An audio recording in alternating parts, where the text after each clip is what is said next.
What's going on, everybody? What's up? What's up? Saturn Rizzle. Got to do them quick. Oh, yeah. I started to do it, but I just didn't do many maps this week with sub-objectives. So I got to do 17 maps. I got 5 hours to do it, though, before it resets. So I guess let's just start off right here. We got 3 maps in the ruins for this daily. What's going on, The Mask? How you doing? So, I'm on US West. Anybody that wants to join. Let's just hop on into the ruins here. And we'll get some dailies knocked out as well.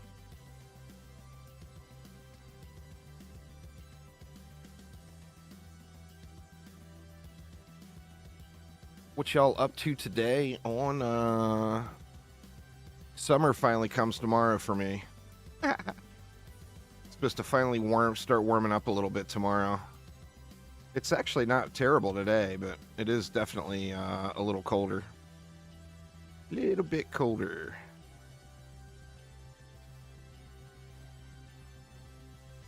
All right, let me just do this just in case. What up, Corporal? How you doing?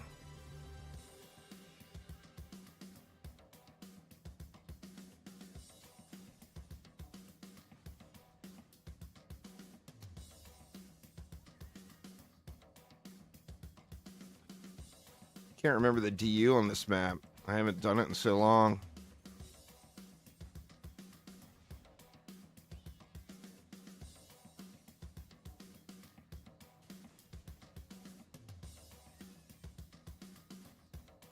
Let's see. That's going to leave me 600, basically. Just pulled pizza out of the oven.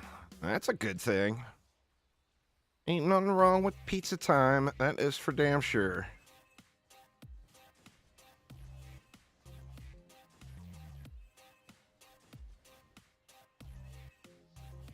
That's too much, huh?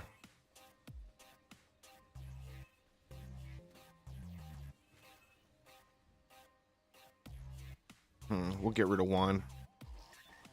I won't use a booster either. Getting warmer in the UK. It was weird too. Here it was warm, you know, it was like getting real warm, and then all of a sudden out of nowhere it just snowed and got super cold all over again. You know, it's like, good lord, man. It's the same as pretty much everything else. Defense rate, anti-melee, anti-chaos. So nothing, but you know what? We can do that probably. And then get rid of that, maybe? Maybe even move it over a little further.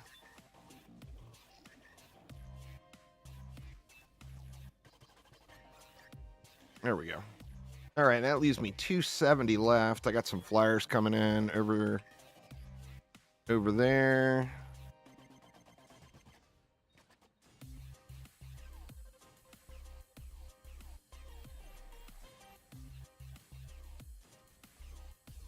We can go.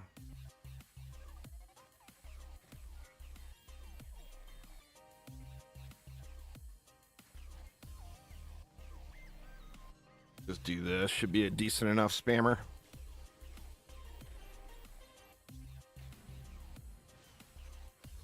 Well, I mean, it lasted a long time. It was like, I don't know how many videos are in that playlist, but I mean, I did a lot. I mean, I tried to cover literally everything. So from hyper shards to, you know, I mean, from that point on, it's pretty much just grind time.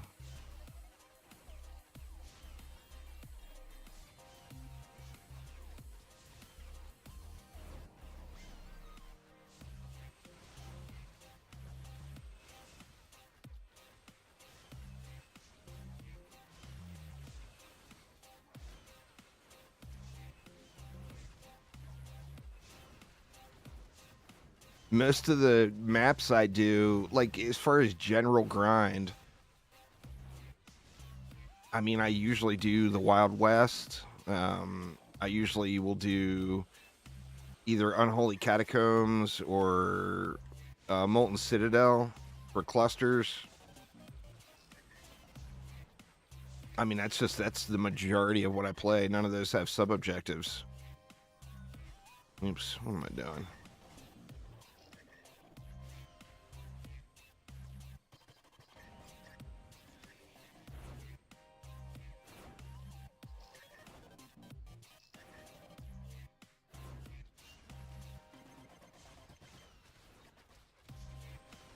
It was fun. I debated on doing for like another super long series. I debated on doing how to set up an alt from start to finish. Yeah, Bazaar has a sub-objective. I'll go there for the next daily, probably.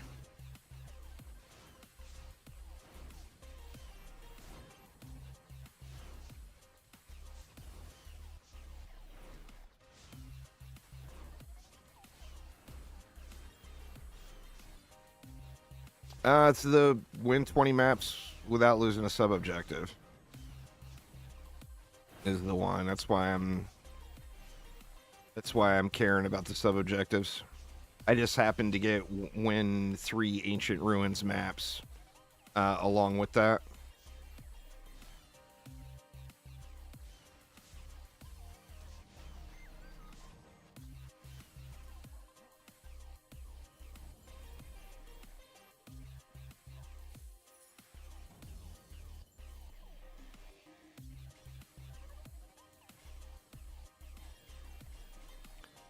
So, my annual birthday stream is going to be Saturday. I'll put a video up on it on YouTube. And Chromatic hooked it up. So I'm going to have a bunch of giveaways to do. A bunch of heroes, the usual giveaways. Going to do a lot of them. A lot of them. That'll be this Saturday. Probably starting around noon Pacific time.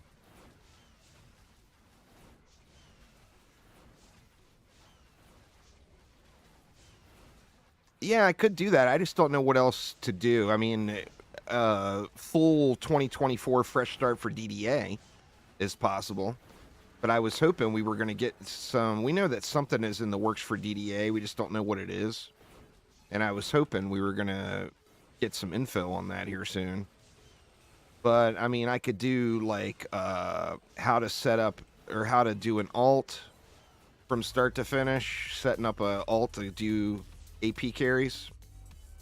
I could do another speedrun to Massacre mode in DDA. I debated on doing a fresh start series in DD1, but I just feel like it's just too grindy for me. I don't know.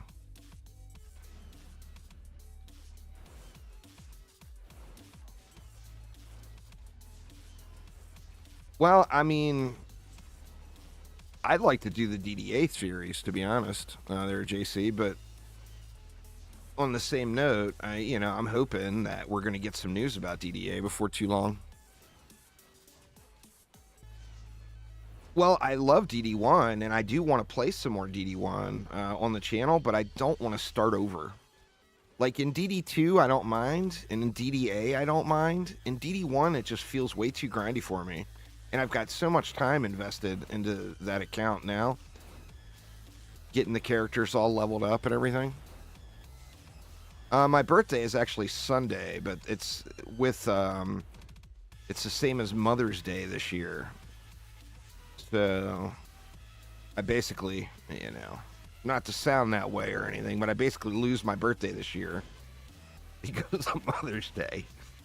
So I'm doing my birthday stream on Saturday.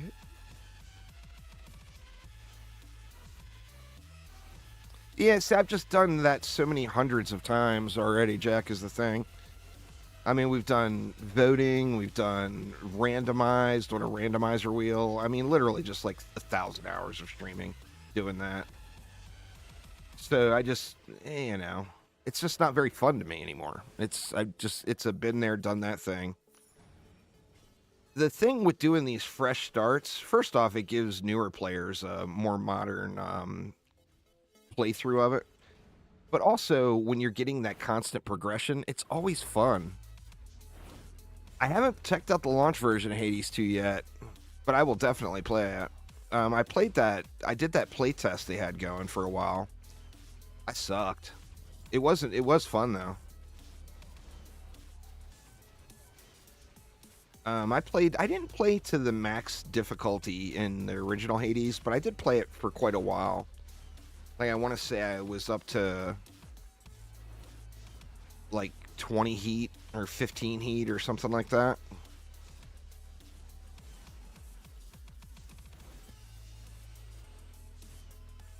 Well, thanks, there, Panda Bear. You'd love to see a DDA progression series, and the thing, I don't know, man. As far as the early game, DDA is really fun. The problems that DDA has is not its fun factor.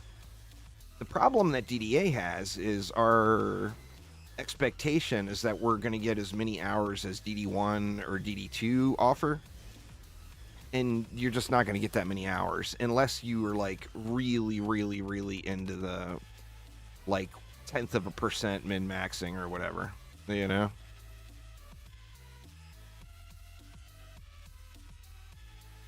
Yeah, see, I mean, I've just done that for 10 years now, Brooken. So it's just, none of that is enjoyable to me anymore. I've literally done it for 10 years now. 10 years of doing that kind of thing, you know? Plus, people get pissed. Nobody wants to hear their shit sucks. So people get mad at me over it. So I just assume to stay away from all that. Everyone should play the game how they're having fun playing the game. I'm a firm believer in that.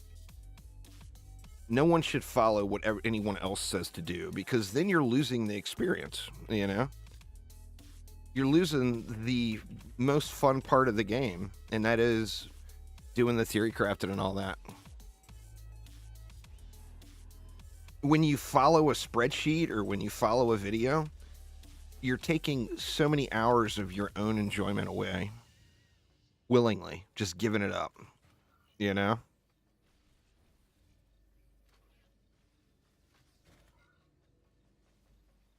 But I'm also into that sort of thing. I know a lot of people don't want to think. You know, they want to just play. And that's fine too.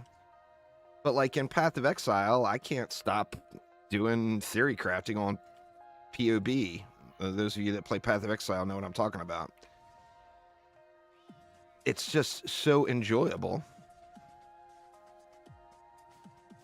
Going through and trying different things and crunching numbers and seeing what works and what doesn't work.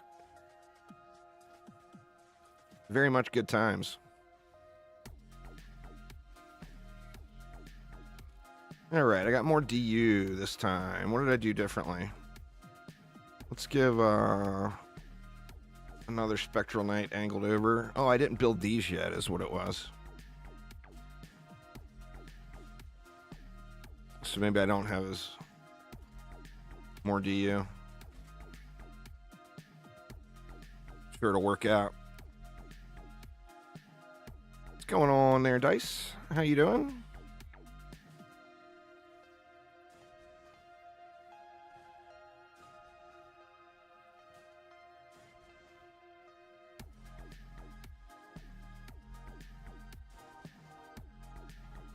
That leaves me 120. I mean, I can just do that and then focus the middle more. And the flyers.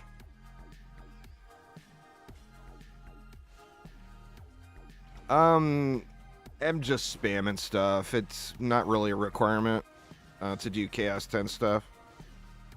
So, like, I got one in here because I had the DU for it, but the DU's not really working out in the other lanes. And I care more about the diffusion and getting the extra range than I do the power. It'll be 12 Pacific time. I mean, I stream at the same time pretty much all the time.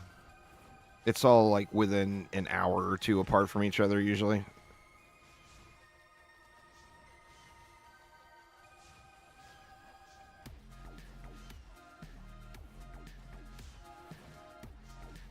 Hero health. It's a hero damage build, so all about the hero health.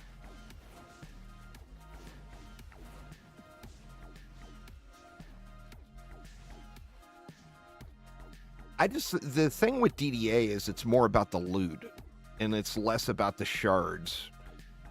Where DD2, you're, especially if you came from your only Dungeon Defenders experience being Dungeon Defenders 1, you get into the game and you see that your loot doesn't really matter that much. And it's all about the shards, and it just becomes a different feel to playing the game.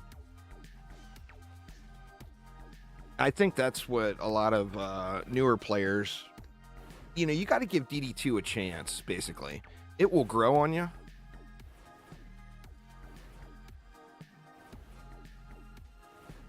But if you came from DD1 and you have never experienced DD2, you got to give it that opportunity to grow on you,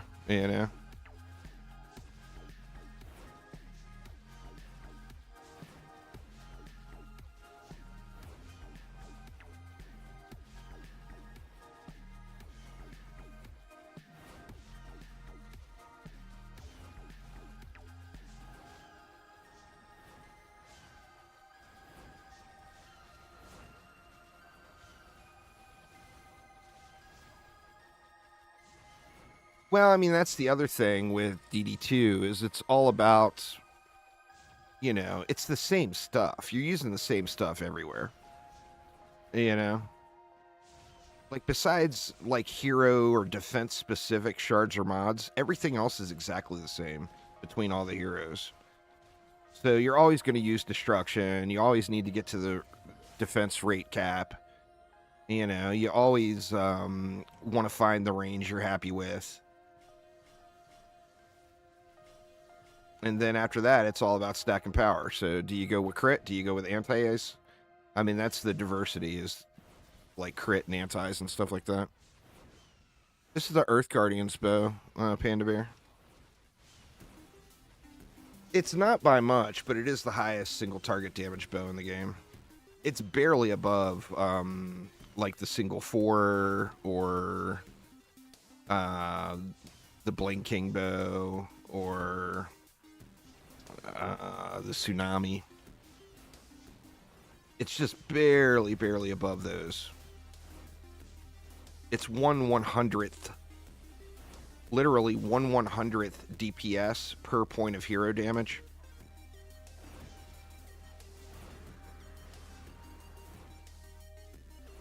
So for every... Yeah, I mean, that's just it. It's 1/100th. For every 100 hero damage, it's 1% more overall damage output, DPS output. The Malachi bow is AoE, so it's very low damage in comparison. I mean, still usable bow.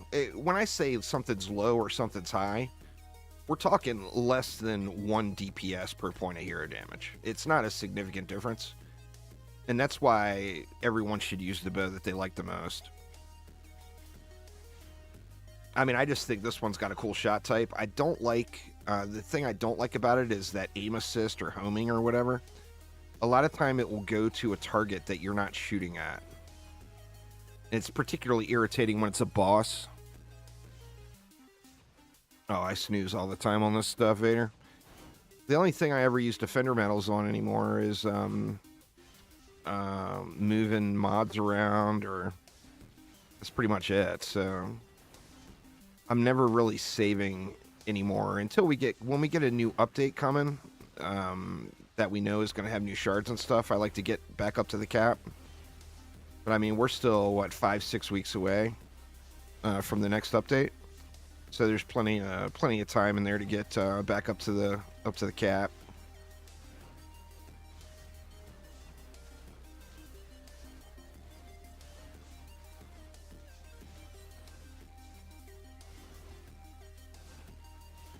So yeah, I snooze pretty regularly.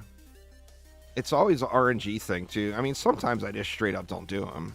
You know, if it's one that's irritating to me, I don't. I'm at a stage where I don't need the 1,200 defender medals enough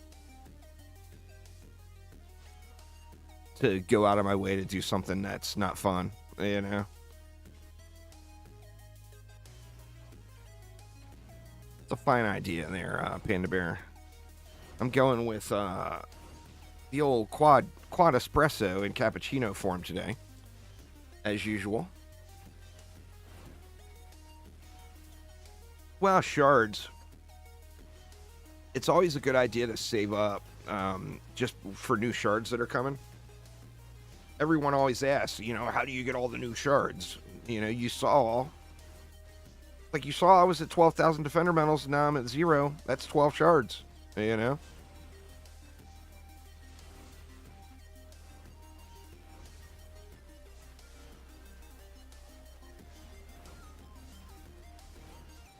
Yeah, you can guild check. There's always somewhere to spend defender medals. There's no shortage of places to do it.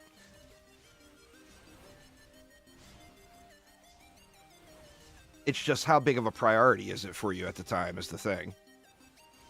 Like for me, defender medals are pretty low priority right now.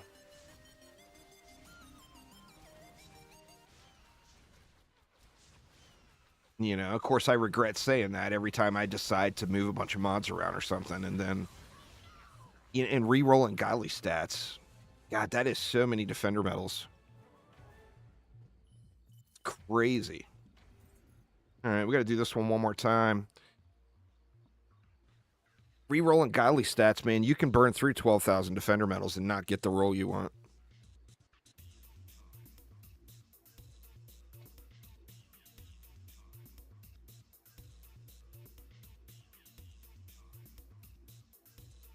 Well, they'll never remove the cap because then people will hoard up and end up with 100,000 defender medals. I don't really know how that would negatively affect anyone.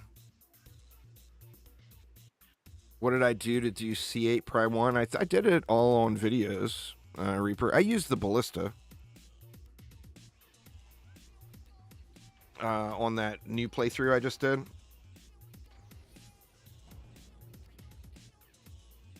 I did my third map without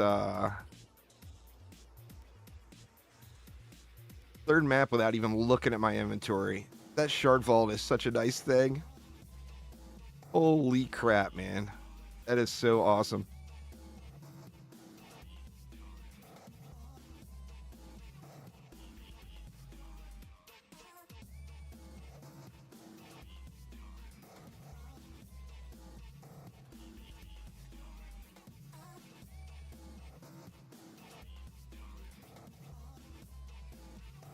You just don't like the system? I mean, that's fair.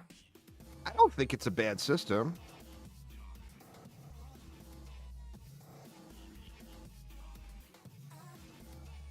I mean, shit, I've been playing DD2 for so long now, you know?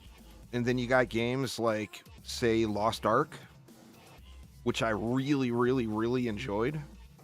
But I hated their monetization system, and I'm just not playing it anymore because of it, you know? Shit, stuck. There we go. There's lots of games like that. And then there's, like, I really enjoy playing that Arknights game, but God, man, I'm so afraid of the gotcha. I'm a firm believer that gotcha is spelled Gotcha because once you get started spending money, oh, they gotcha.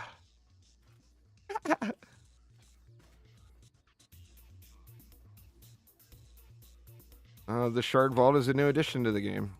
You can read through the old patch notes and get all the info on it.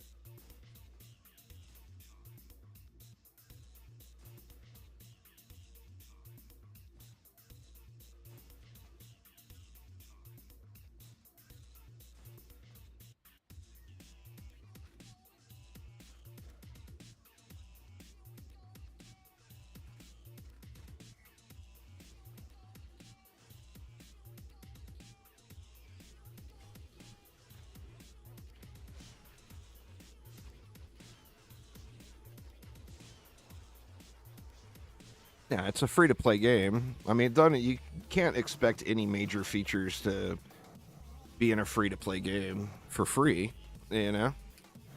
What up, Grandmaster Vern?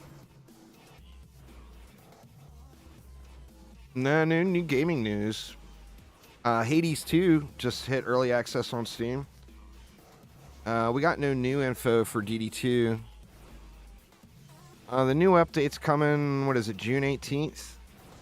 Is the target date they're shooting for? Which is cool of them to let us know so far in advance. You know, that's a pretty rare thing.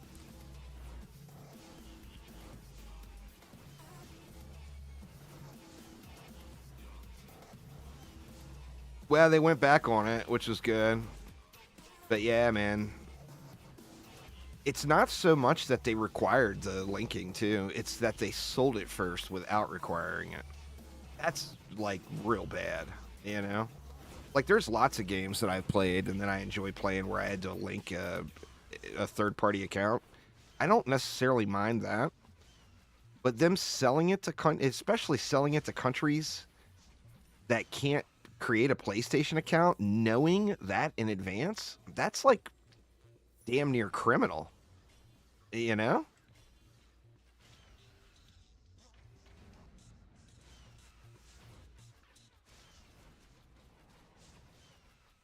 We should be getting some news on 7 Days to Die, their 1.0 experimental. Remember, before 1.0 leaves early access and launches next month, they're going to put it out on the experimental branch on Steam. So everybody will be able to play it first. Everybody on PC. That should be coming soon. Like, definitely within the next, 3 weeks. But I've been itching to play that, and I'm excited to see what they change for 1.0, too. I'm hoping they change some of the loot and how it works. Uh-oh. What happened?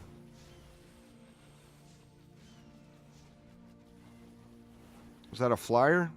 That may have been some incidental damage or something. When shards came out, well, we didn't know what shards were. You know, we didn't know what shards were good, what shards were bad. There was no list of shards. They didn't get published in the patch notes or anything like that. It was, here's a new system, go find it all for yourself. So it was a lot about just finding what shards were available, what worked where.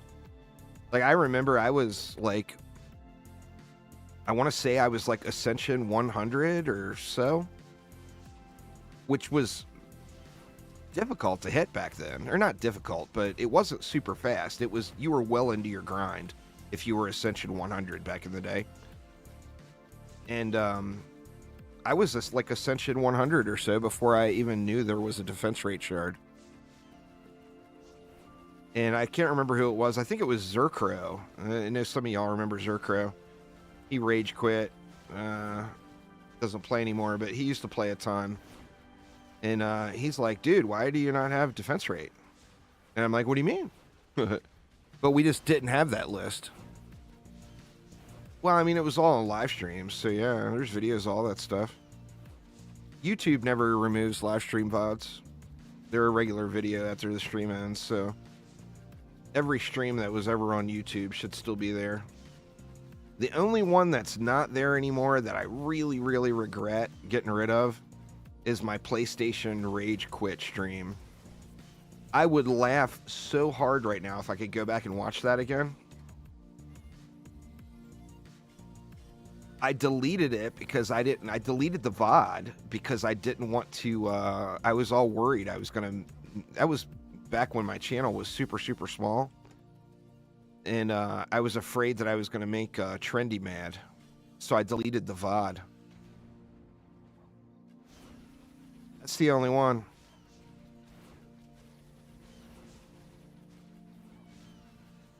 It was the same thing with mods. I mean, mods, we didn't know. We knew what some of the mods were going to be, but not all of them. And the big selling point of mods when they were released is it was kind of reactionary development.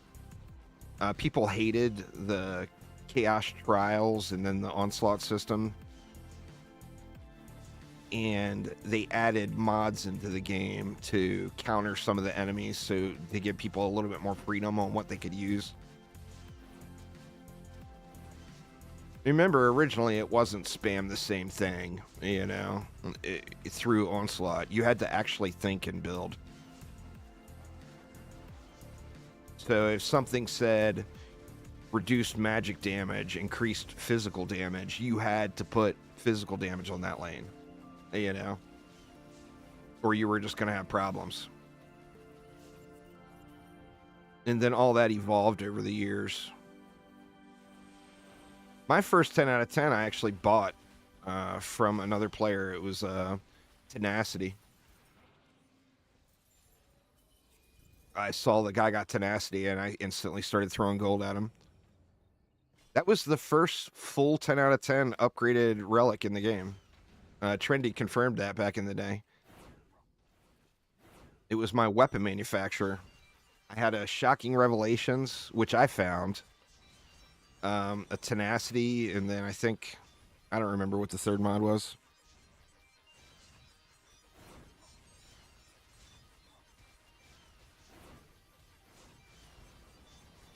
Oh, the game looks very different on all platforms from 8 years ago, for sure. The one thing that never changed is the art style, and the art style is nice. So, I mean, I'm glad it never changed, you know? But pretty much everything else in the game has changed over the years.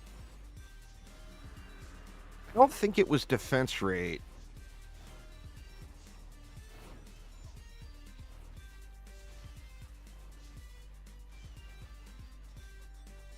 I think it was controller servo is what it was. It was Shocking Revelation. Remember, that was the original Shocking Revelations before it became the current version, so you didn't need to add an element to it, you know? It was Tenacity, Shocking Revelations, and controller servo.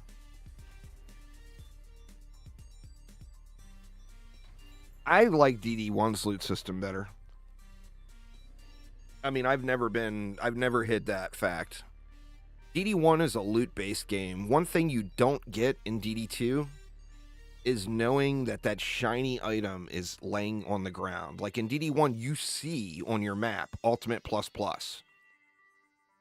And there is no greater loot rush than seeing that there's an Ultimate Plus Plus item laying on the ground and going over to look at it to see if it's any good. And that's one thing that you 100% just do not get in DD2. And that's, you get it a little bit with the boss weapons later on.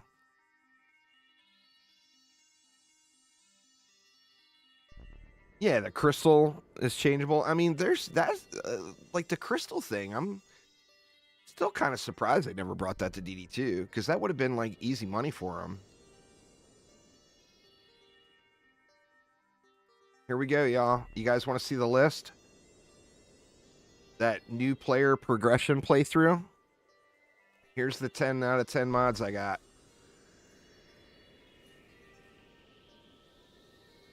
Actually, I got that Tenacity too. I didn't delete anything. Good, didn't I? Should have looked at him a little closer before I hit sell all.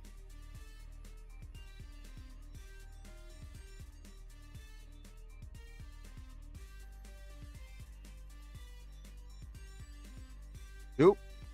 They can keep the triple chip. Another triple chip. Yeah, those can go.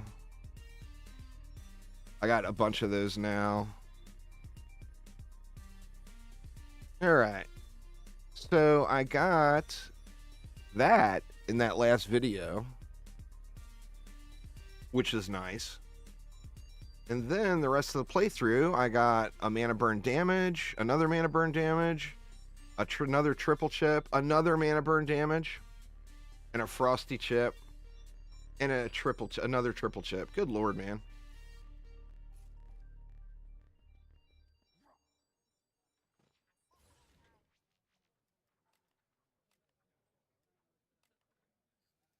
throw these here. I'm probably never going to use them.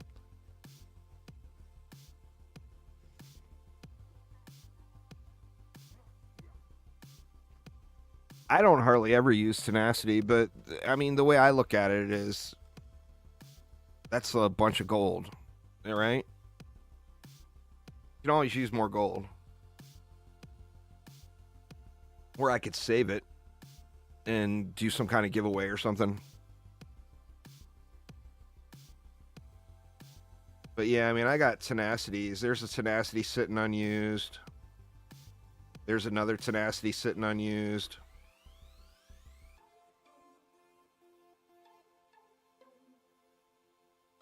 And then, you know, I got tenacities here that I hardly ever use anymore. Another tenacity there. I got tenacities at the what, so I definitely don't need another tenacity. All right, so we're 6 of 20. We got Dragonfall Town maps. I only need to win one more. I want to go somewhere that has crafting materials that I need.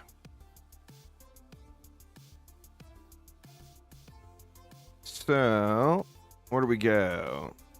We go to the bazaar.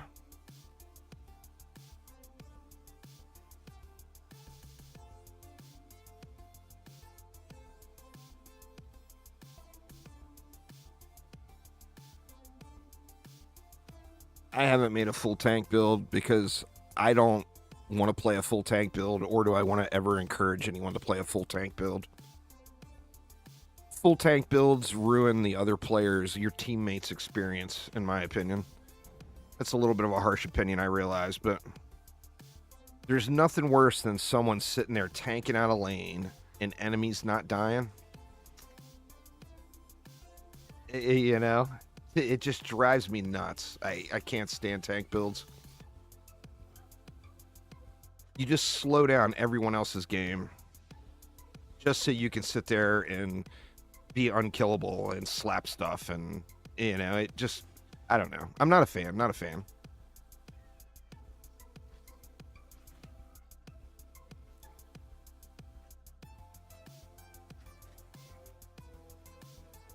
Now, in a situation where they're used properly, I'm a fan. Like, say, your first time killing a boss, something like that. You don't know a new boss fight or whatever. Having it in a tank is always going to be helpful. But as far as just general play, I just don't go there.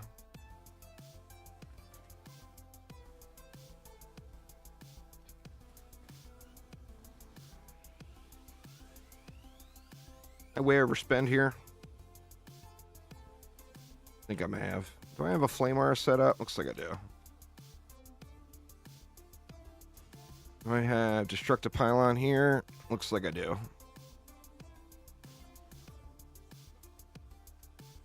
Let's see. That leaves me 290. Like we can get rid of one of those.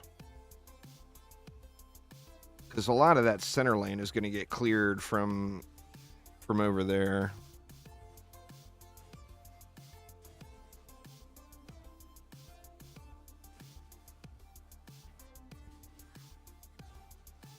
Oops.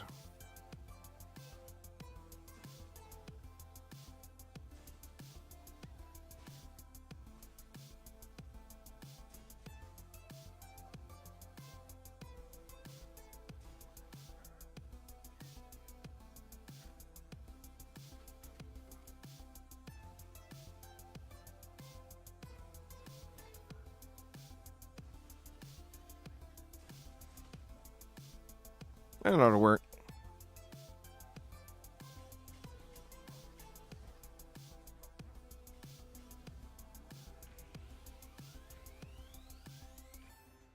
Yeah, turn the tides.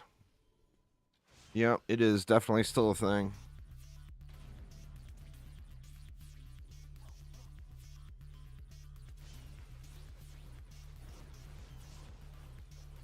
What's going on there? Toxic, how you doing? Pretty much every barbarian plays with it.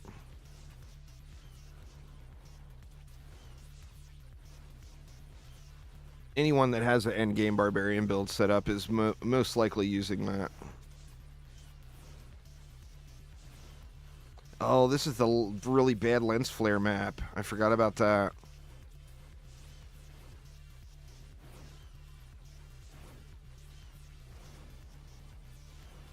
Well, it's because it's the barb. The barb is unnerfable.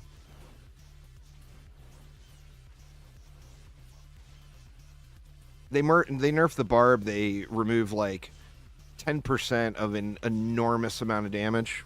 They nerf anything else, they remove like 75% of a much smaller amount of damage. I don't know what the deal is with the barb that they refuse to balance it out, but it's just living that barb life, you know?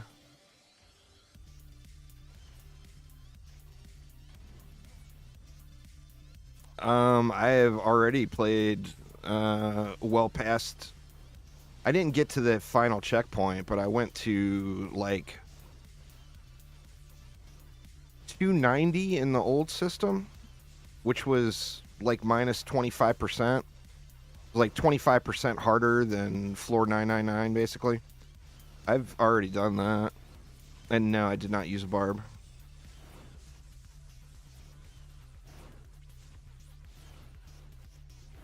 Barb is 100% not squishy, Andreas. The barb is like the most broken hero in the game. He's completely unkillable. If your barb is squishy, you did something wrong, dude.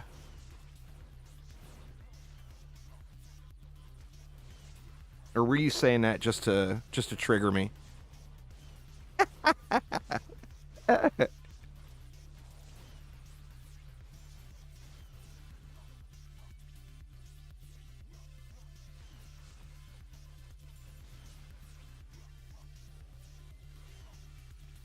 The barb is invincible, dude. Completely invincible. You are never going to die with the barbarian. It doesn't matter what content you're doing. You're just not going to die.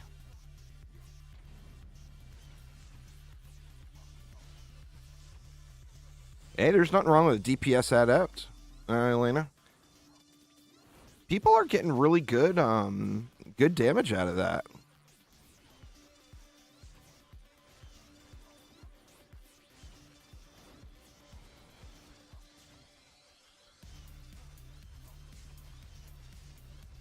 Yeah, I mean, when I need to, I use the mercenary, but it's very powerful, but I don't enjoy it.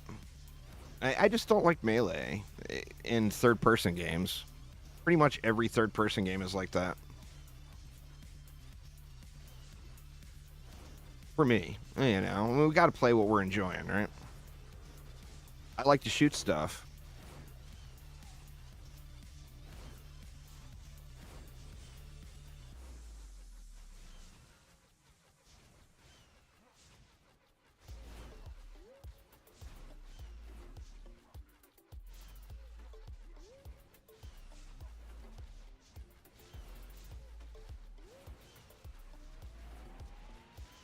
Well, they're not going to add any new weapon types into the game, is the thing.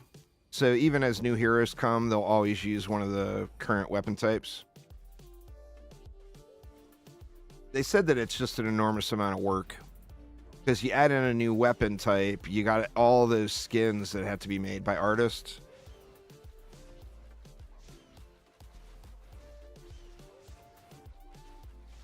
When do I make my coffee? The second I wake up.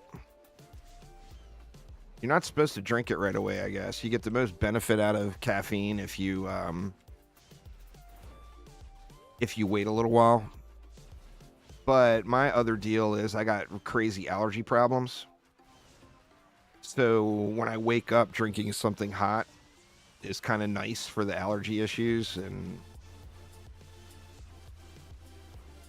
you know, basically every morning when I wake up, it's like I've got a cold or something.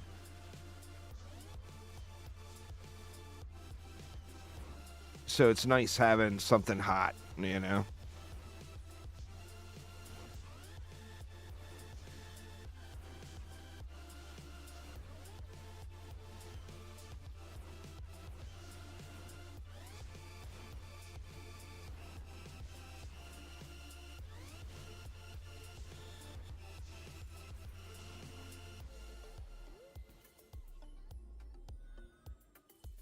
Mine are year-round, which really sucks.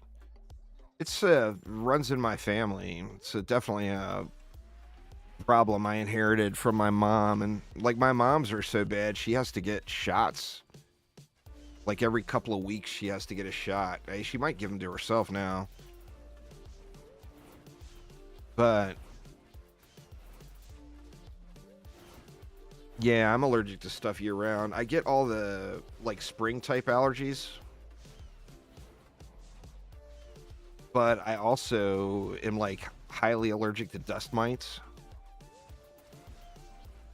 which exist everywhere indoors, in every home, no matter how clean or spotless it is.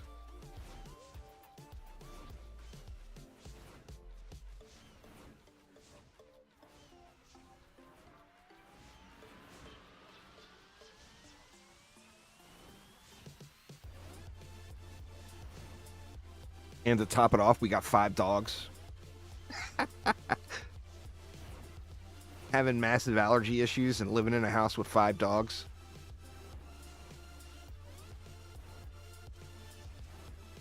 Remember, my mother-in-law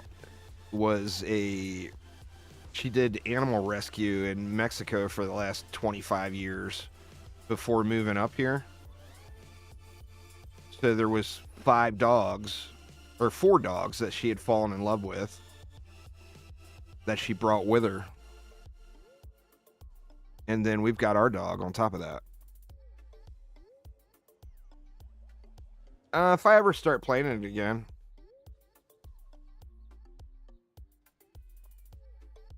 Some of the problem with some of the heroes that I never go back to is just I played them for so long, you know?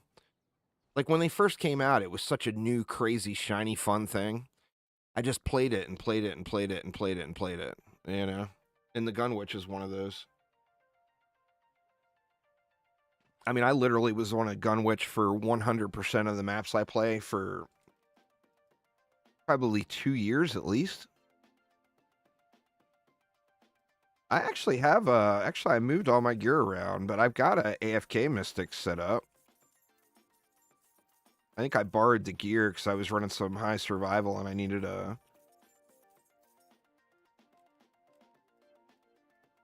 an initiate. Where is she? There she is. Yeah. So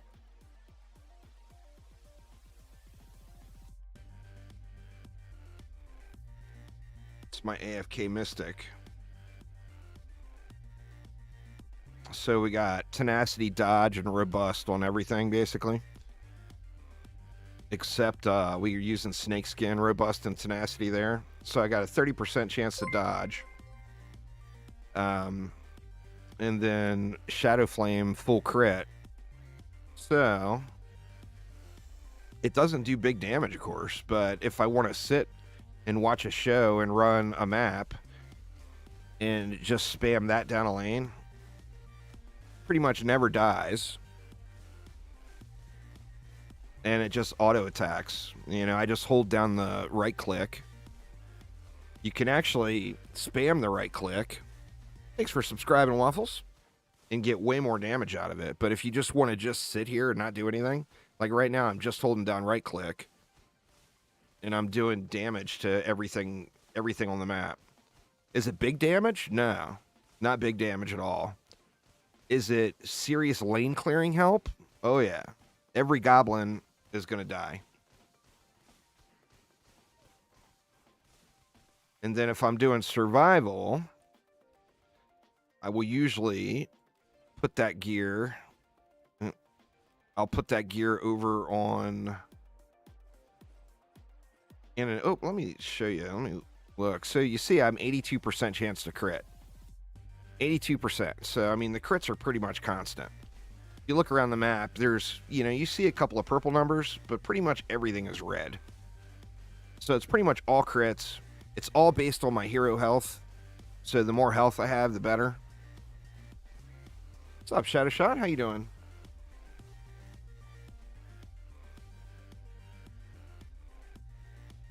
And then when I'm doing high survival, I move that gear over to my initiate.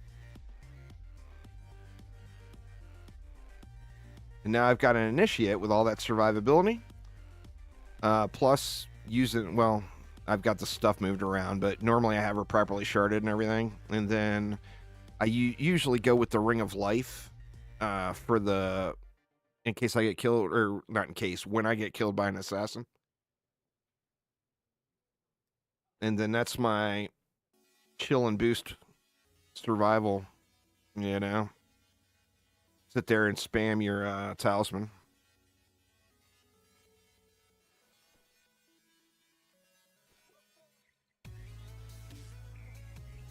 I actually just finished an entire series on it, going all the way through the entirety of the game, all the way up to your first Ancient Power reset, Waffle. So yeah, if you look on YouTube, there's an entire series going through the whole thing. You can just skip whatever videos you're not interested in.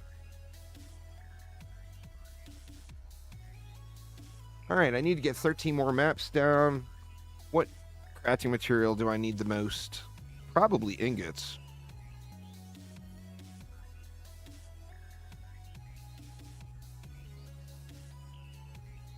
I don't have any talismans. Yeah, they got 35. I mean, you can look at the stuff and see where I dump everything on weapons. So I got just tons of the other stuff. Weapons and relics. I'm low on godly orbs now, too.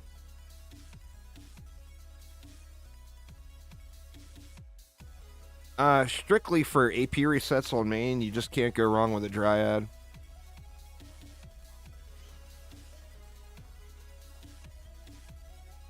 Yeah, it's under a playlist. I need to link it to the bot. I just finished the playlist this morning.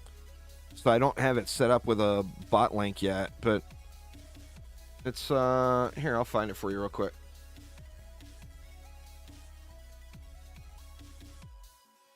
Let's see. Playlist.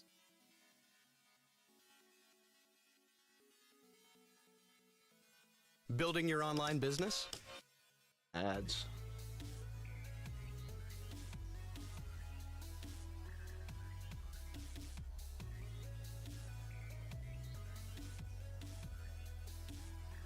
It should be this playlist here in Waffles.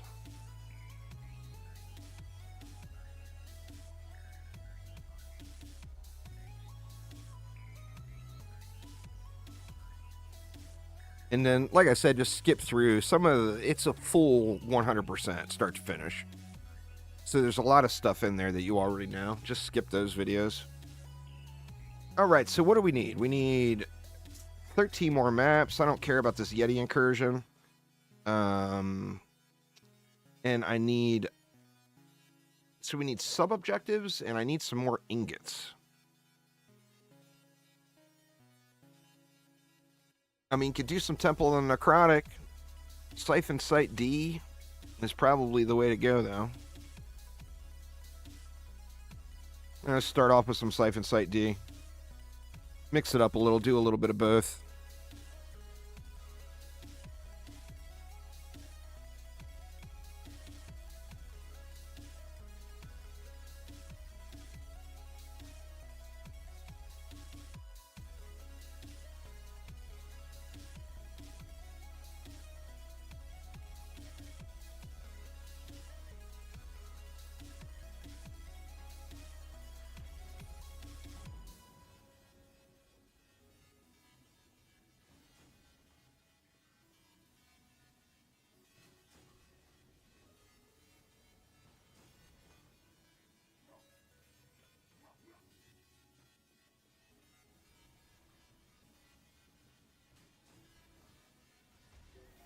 Yeah, I went over all the chips and stuff. I'm not sure which build you were talking about, Seth, but I did go through it all.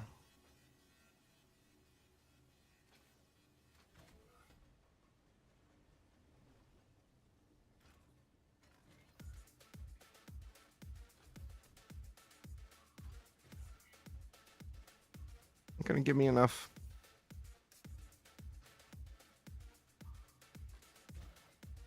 Just in case.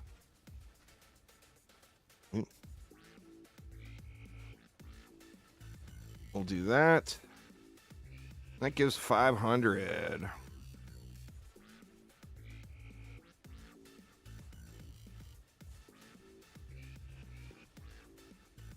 So let me put these a little closer together.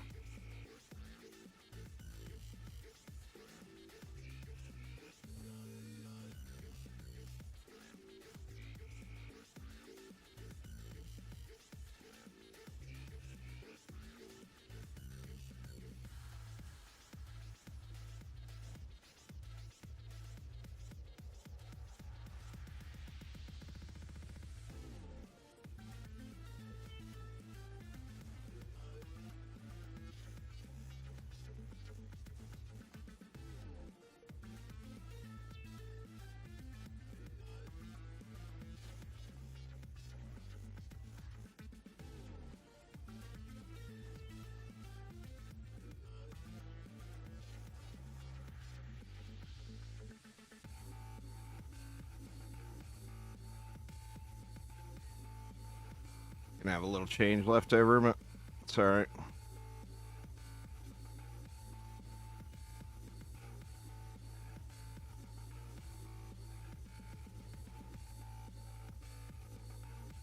Let me do that to help with the flyers. Good enough.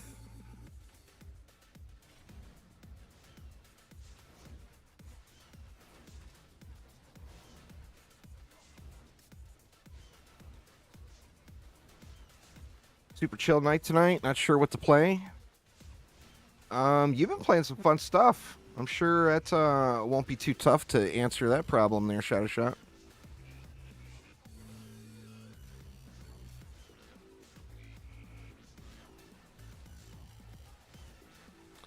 Yeah, well, yeah, I use Unholy Fire. I never actually use it because it's not very good end game. I actually just... Aramir and I were just discussing Unholy Fire and how powerful it is early. And wondering how viable you could really make it for endgame. The problem with it in endgame is it really... other things outperform it very quickly. It's not that it's not usable, but it gets outperformed, you know? But early game, you know, that new player progression thing I was talking about, Aramir was doing a bunch of testing with that at the end with me, and we were all sharing our notes, and he went Unholy Fire.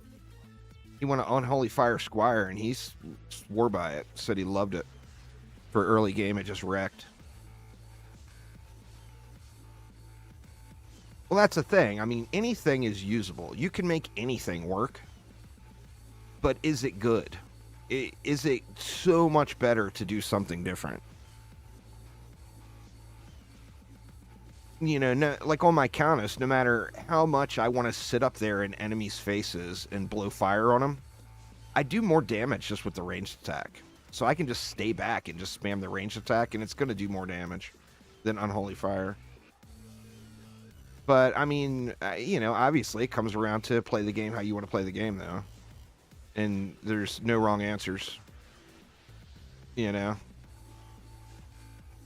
Enjoyment is the only correct answer.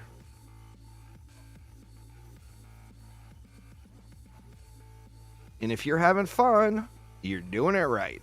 I don't know how many times I've said that over the years, but if you are having a good time, you are doing it the right way.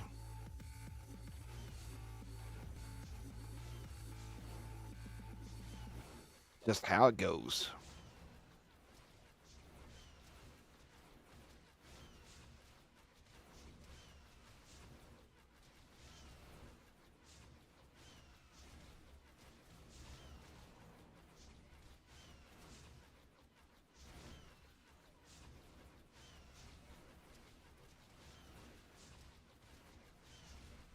Just give me my Defender Medals game.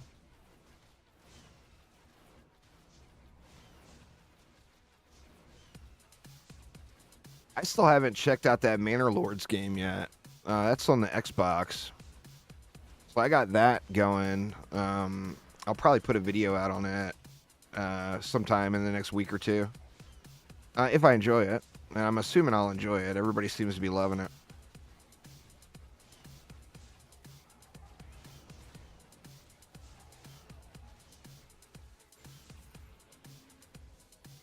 And then what else? As far as upcoming stuff right now, for me, I'm waiting for 7 Days to Die. It's the thing I'm most excited about right now to play. The finally launched version.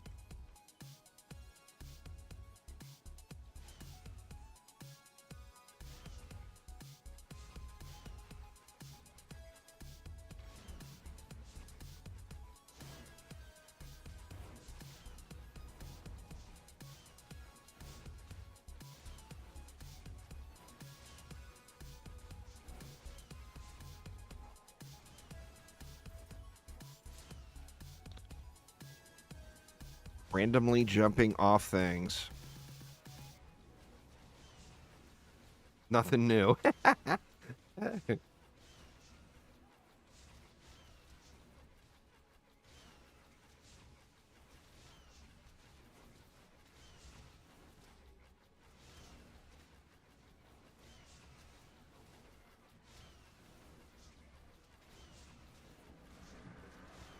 up, Mike? How you doing?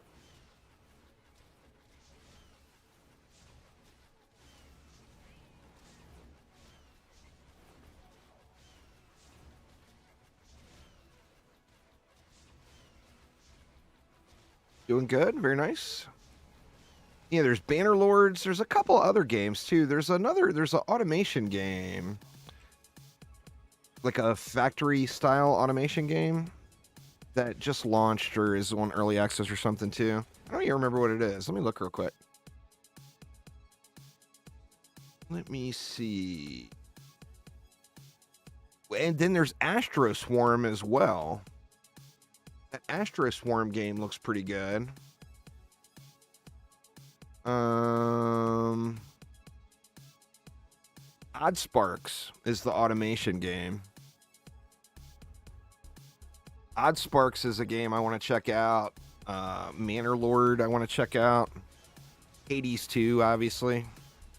Will be super fun to play.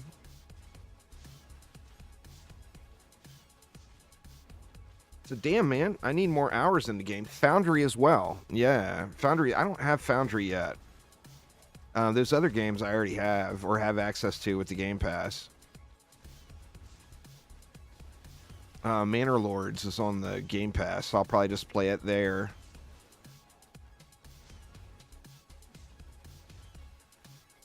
But Foundry looks pretty good.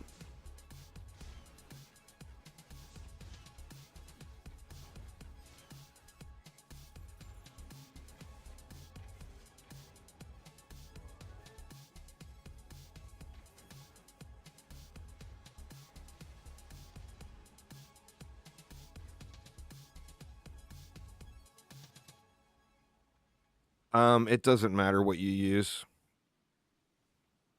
I couldn't even tell you what I use because it matters not at all. No set bonuses in DD2. I mean, it's literally just a different icon.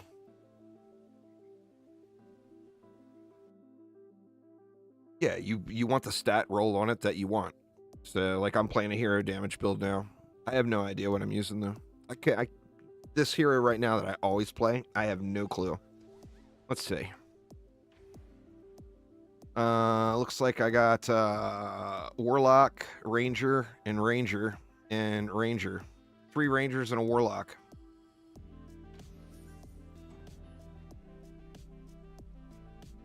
But like I said, what set you use, there's like, it really, really doesn't matter.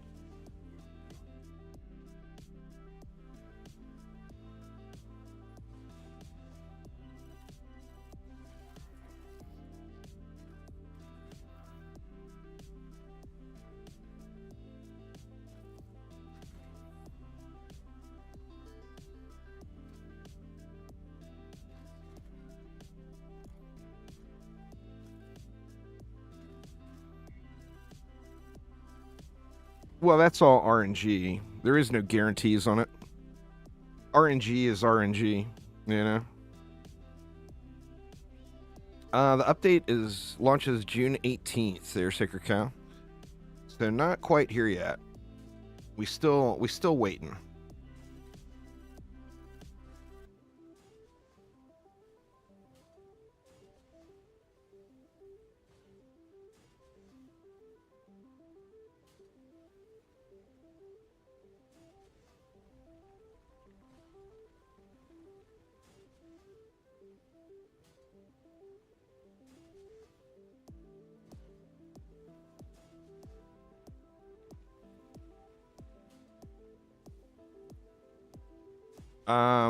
There's a video on my YouTube channel going through all that. I'm not going to go through all that stuff right now.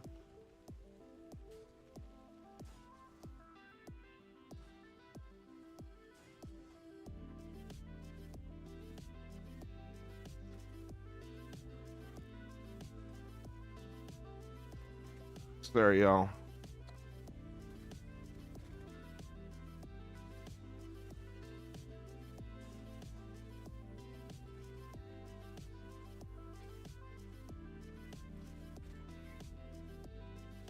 Spectral Knights do not need line of sight. They got the wall hacks. The wall hacks.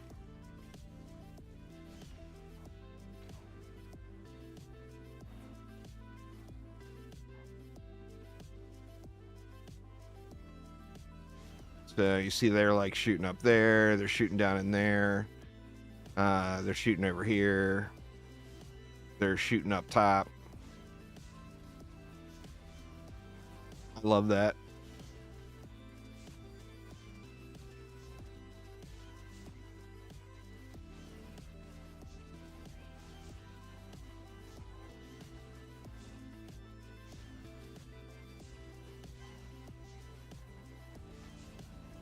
Well, now you got to make it. I mean, I'm glad they're taking their time with it personally. I mean, they released too many updates too early with too many issues in it. So I'm glad that they have extra time. So it doesn't bother me at all that it's another 6 weeks or 5 weeks or whatever. I would much rather wait a month and get a better product than get a rushed version of it. It takes time to do this stuff, and it's a small team, you know? Although we only have to hit one button. The one that says update now. Somebody actually has to put in all the work for that.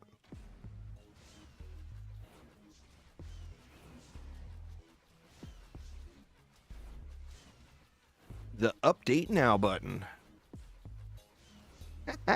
Love it. Love it. Love it.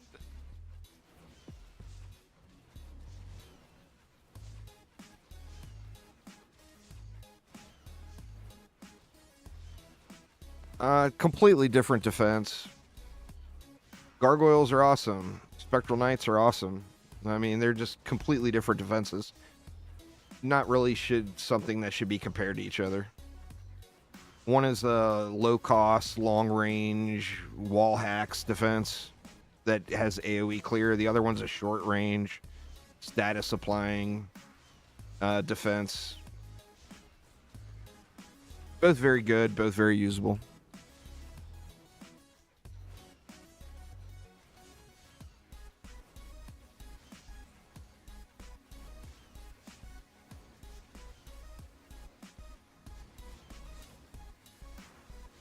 Yeah, definitely nice that they're still doing updates to DD2 for sure. I remember they said when Chromatic started that DD2 was going to get put on the back burner, and it did for 2 years. But it's good to see that they came back around. DD1 as well. It's nice to see them putting all the work into DD1 now.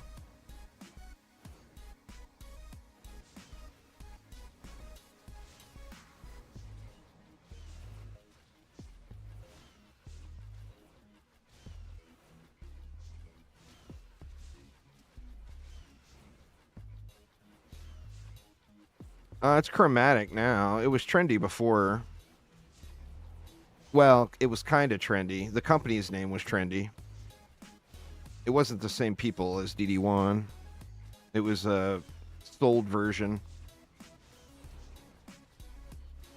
Basically, Trendy made DD1, then Trendy sold out to an investment capital firm. They made DD2, and then the original CEO of Trendy bought it back from the venture capital company and created Chromatic.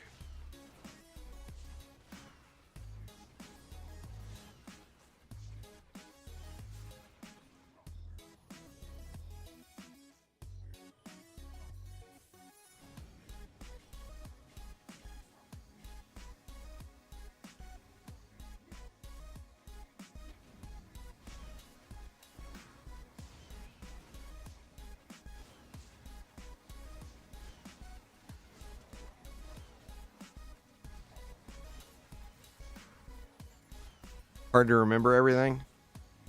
Yeah, it's just it's an IP that has changed hands and went back to the original owner over time. So it's not a very common thing in gaming.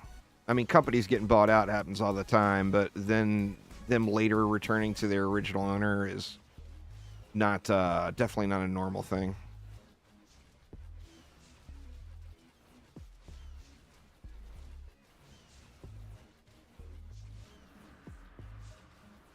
It's good that they did it, though. I'm glad that. Well, I mean, we wouldn't have anything that we have right now if it wasn't for Chromatic being created and Augie buying the company back. We wouldn't have any of this stuff. We wouldn't have this character I'm playing right now.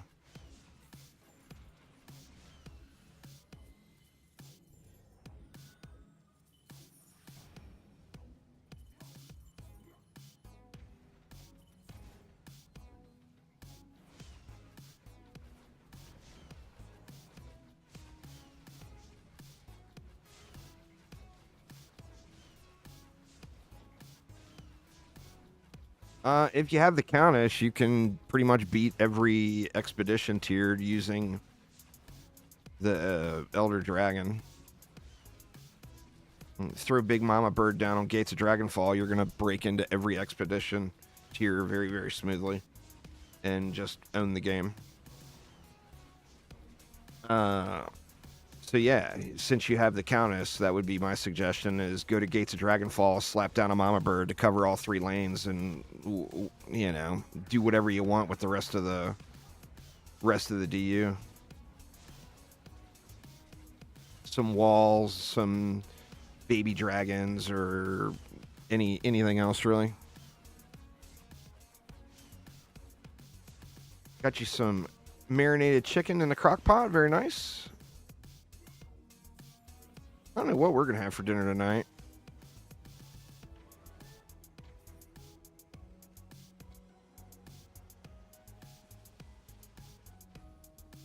Well, then you just throw down apprentice walls. There's no exception at all to the rule. Apprentice walls negate Chaos 6.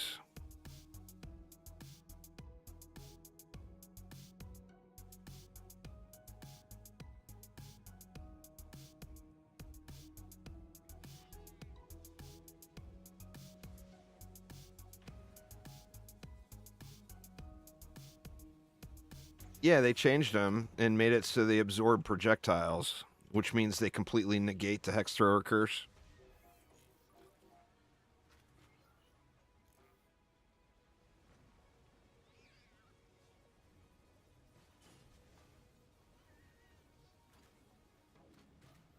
That's enormous for new players.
Well, snakes are single target.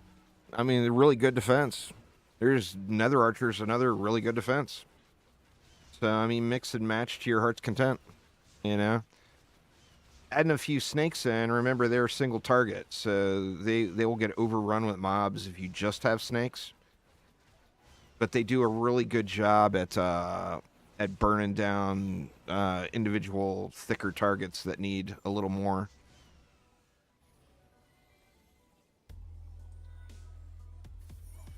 And they're stupid busted if you buff them. So, like, if you're playing with a Countess or you know, an Initiate or a Lavamancer or whatever, they are just crazy when buffed. Well, it's 3 single targets. It's not 3 targets. If there's only one enemy there, you get 1 beam. You don't get 3 beams.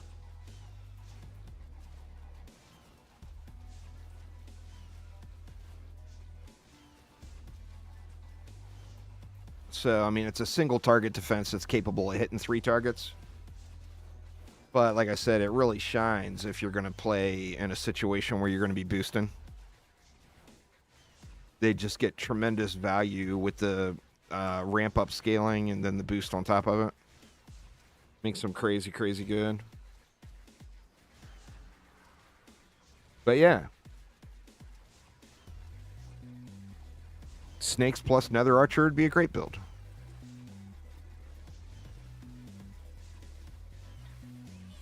I mean, just Nether Archer is a great build. So throwing some snakes in gives you a little more pizzazz, you know?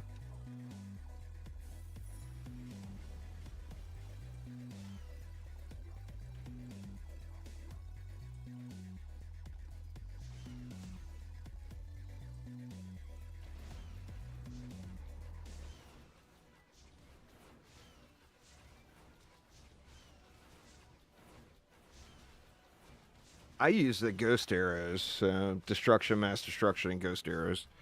It's always the same stuff. You know, you don't need piercer. So what do? Defense rate, anti-melee, anti-chaos, or defense rate, crit chance, anti-melee, or whatever. I mean, you pretty much use whatever you want. It doesn't require piercer because of the bouncing. The bouncing pierces through shields. Doesn't matter if it's a projectile. What matters is, does it pierce or not? And it pierces. So you don't need piercer servo. I mean, obviously, it does matter if it's a projectile, but it's about whether the projectile pierces or not, which, you know, all of the engineer's defenses, you could argue those are projectiles. They all pierce, though.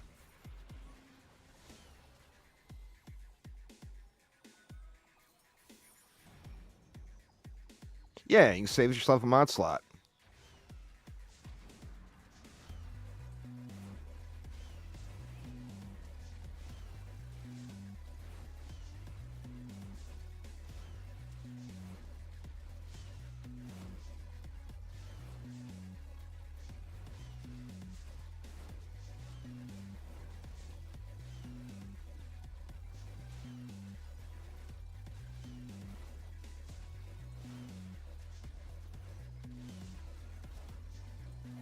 It's basically how the coding works, you know, is the final decision on that.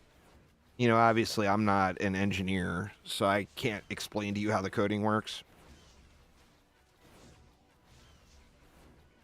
But what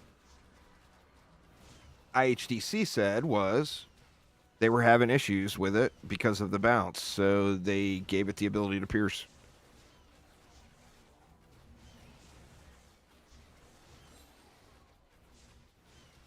And he is the guy with the info.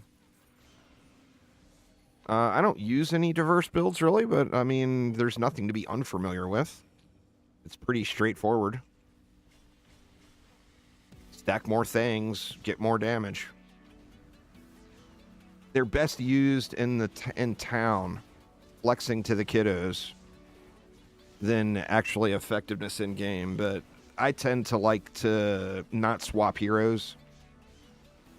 or swap as little as possible and just spam down piles of one defense for me personally. But if you like building with 10 different heroes,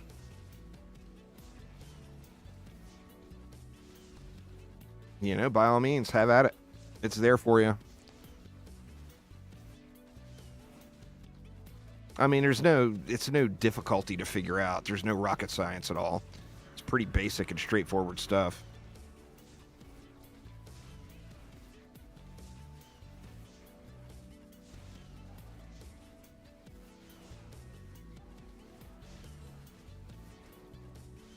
A diverse flame aura doesn't always get the diverse boost. Well, I mean, the game is riddled with bugs. That sounds like a bug. Add it to the long list. You know,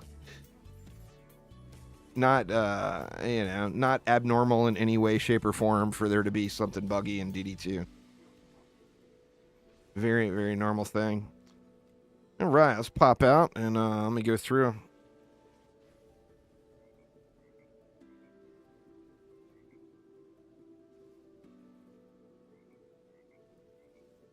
What, if the first node's not close enough, you don't get it? Well, I mean, it's the same thing with like Destructive Pylon. If you put it on a reflect beam, it only comes off of a certain node. So diverse probably works exactly the same way. Like for Destructive Pylon, if you go like that, it's going to emanate from the very first node. If you go like that, it's going to emanate from the second node. You know? Well, it matters where its trigger point is the thing.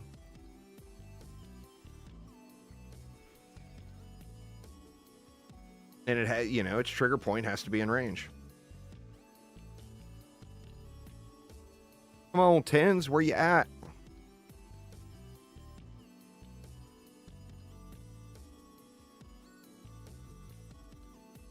Not in my bag. That was on somebody. No, that was on that was placeholder gear on there is where that was.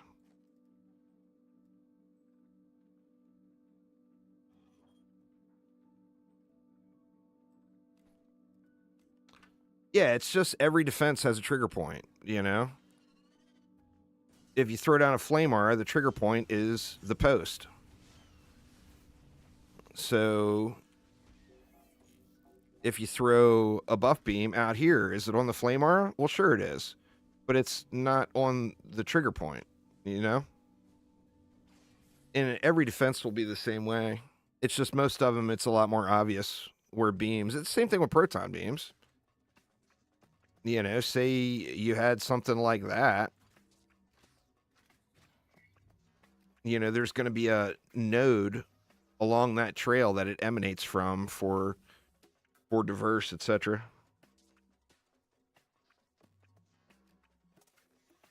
Easy workaround. You just gotta choose where you or choose at your placements and make sure you got everything in range. How many more do we need? We need 10 more. Let's do a few I said I want to get ingots. Let's do a couple of temples. I actually love this map.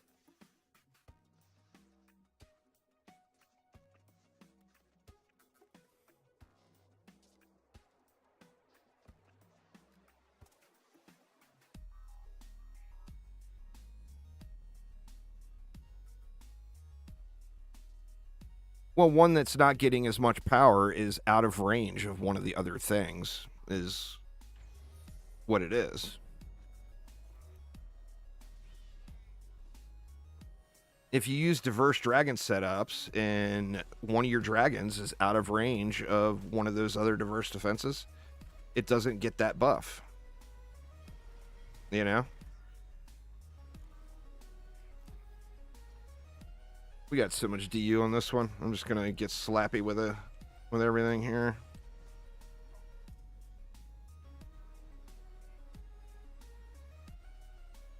We can just spawn camp, probably.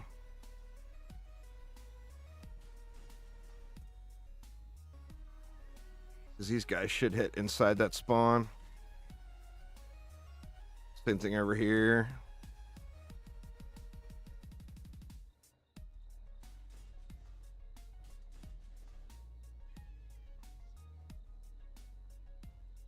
Yeah, it sounds right. 1,000-unit range. I mean, most things that emanate out have 1,000-unit range.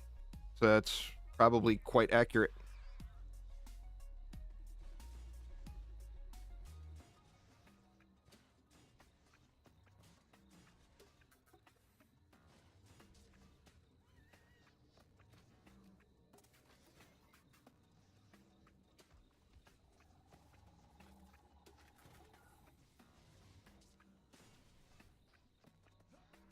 Let me see what we have left for that side. Here we can just spam some auras. Give them a buff beam.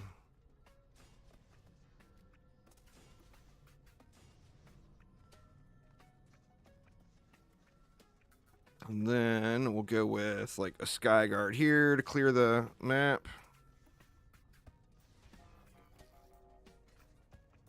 We'll give it range and diffusion. Oh man, I way overbuilt, huh?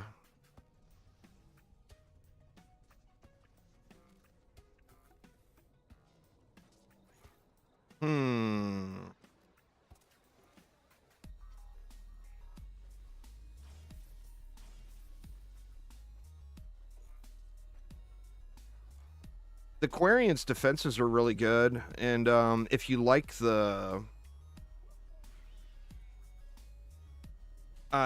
playstyle, you very useful as hero damage or ability power. I think it's easier to get decent numbers out of an ability power build.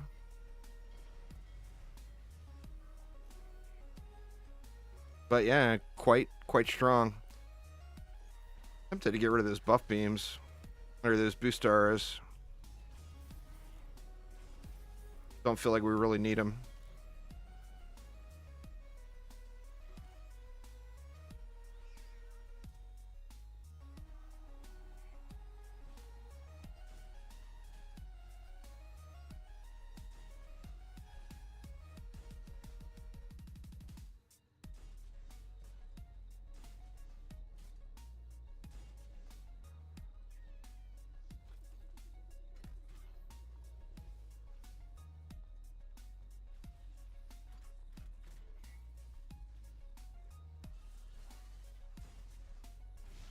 I think that's good. I'll have to check it. It might get a little sketch somewhere, but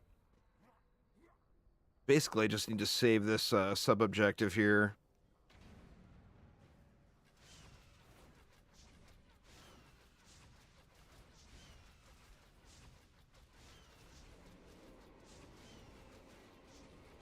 I could actually DPS on the Aquarian a little today, maybe. I'll swap her in after this wave.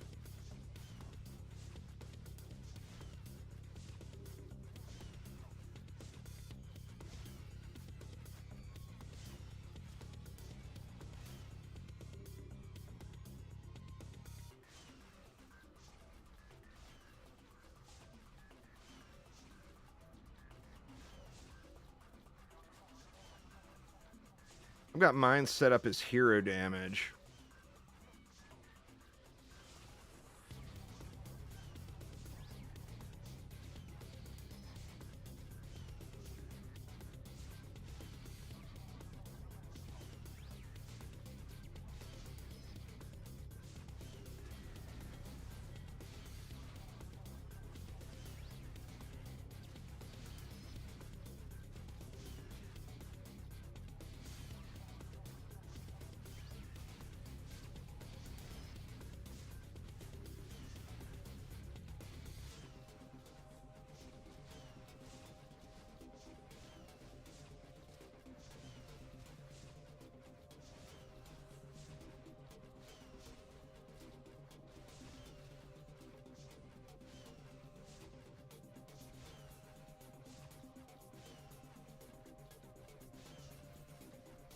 Well, thanks, Certifine. I appreciate it.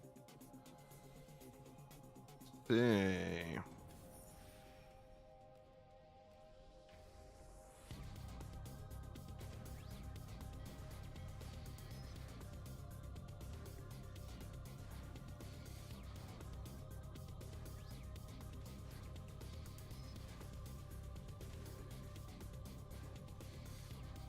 Yeah, keep running the hardest content you can. You should be at Chaos 8, but you may be at Chaos 9. So just want to run the highest difficulty you can. Ideally in a 4-player group. Remember, you get a XP bonus for playing in a group.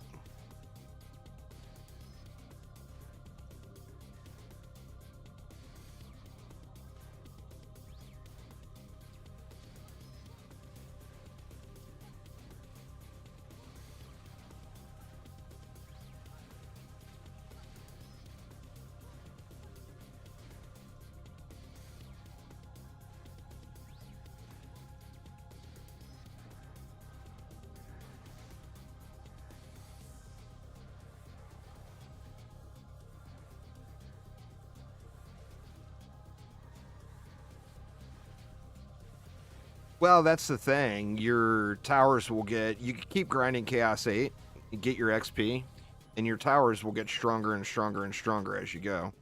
Because you're going to find better gear and you're going to get more Ascension. The characters have never felt balanced in the entire life of the game. I mean, really, in every game I play. There's never... I can't even tell you one game. I'm sure there's games, but I can't name off the top of my head one single game that there's perfect balance and no metas. But every game I play, there's Dungeon Defenders 2 included, there's, without a doubt, there's imbalance between heroes. You know, all the ARPGs I play, same thing. There's always somebody that's more powerful. I'm not going to do that right now. I'm trying to complete my weekly.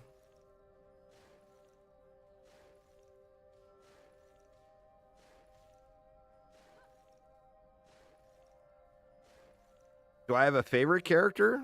Disregarding the meta? Right now, it's probably the Hunter. I like the Hunter's defenses. I like playing the Hunter actively. So right now, it would probably be the Hunter.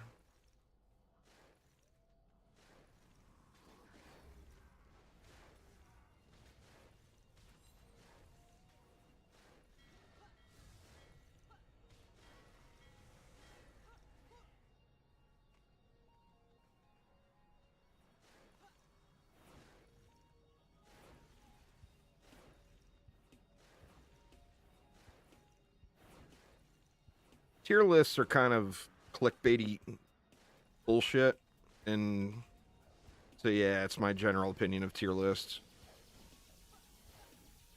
Tier lists are more a fun thing to do on stream with chat that are 100% opinion based and should always be disregarded. Since I'm not really a big fan of that sort of content, I don't usually make those videos. We can do a tier list one day on stream if you guys want to.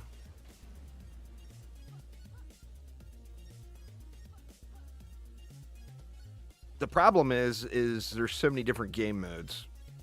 And like every game mode would need its own tier list, you know? The Countess is really fun too. The Countess is probably my second favorite right now.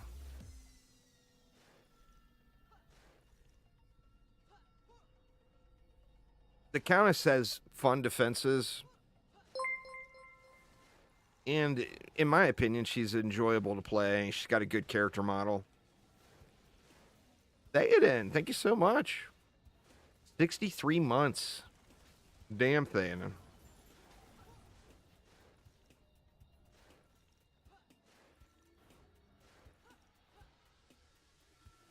I play hero damage Countess. I play the highest DPS build for that. I play the highest DPS build that I enjoy for every character I play. A tank build is not going to come anywhere near a hero damage or an ability power build on the Countess. It's something that's fun and usable, not gets outclassed by pretty much everything else.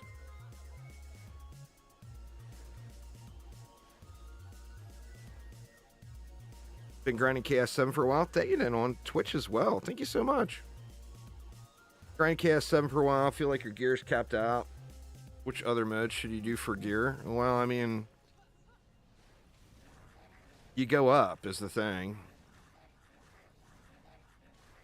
It's not a gear. It's not a game that's really about the gear. It's more about the shards than the gear. So having lower rolled gear with all the correct shards is 1,000 times better than having perfect rolled gear with trash shards. So I would just say don't sweat the gear too much and make sure that you have shards.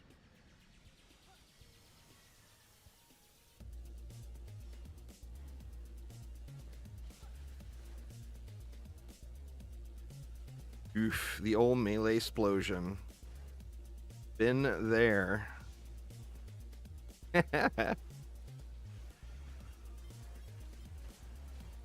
Well, ascension levels add up. You're going to naturally get better gear the whole time. You've capped out, as far as your gear goes, you've capped out that tier when you've got that stuff at 10 out of 10. Or 6 out of 10 if you're progressing through. That's what capped out is, you know? And then if you get a piece that has a few positive mods on it, then that's even better.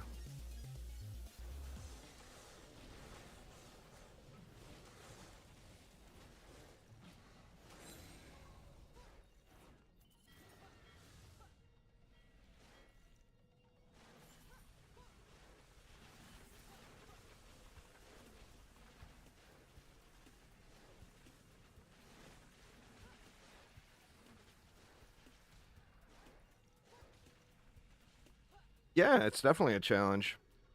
It's not as hard as the higher end survival, but it's definitely a challenge. You got to have a team, or ideally you have a team anyway. Same as survival on that note.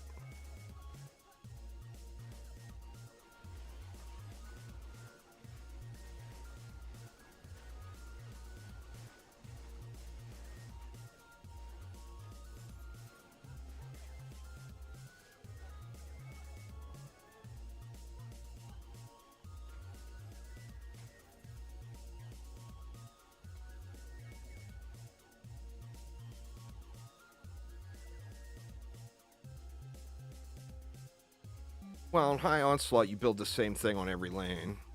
So, I mean, you don't really need that. High Onslaught is, do you have a team? Did you reroll the map? Do you have Petrify with explosive traps?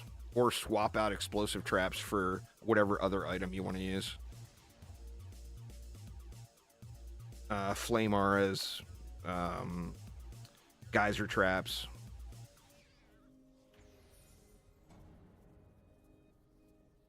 There's actually very little diversity in high Onslaught.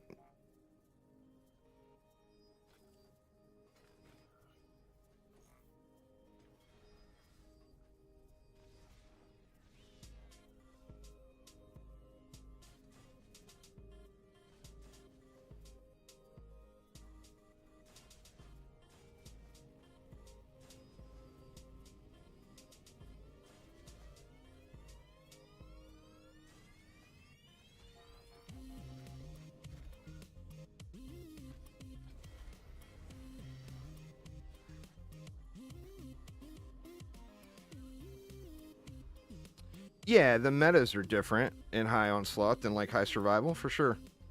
If that's what you mean.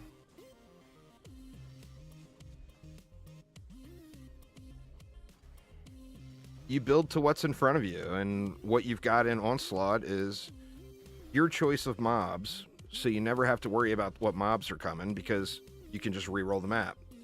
Survival, it's set, depending on what waves you're in. So the mob selection is much more difficult in survival. And mutators are only a bonus. There is no negative with mutators. If you're getting a negative, that means you didn't reroll the map. You know?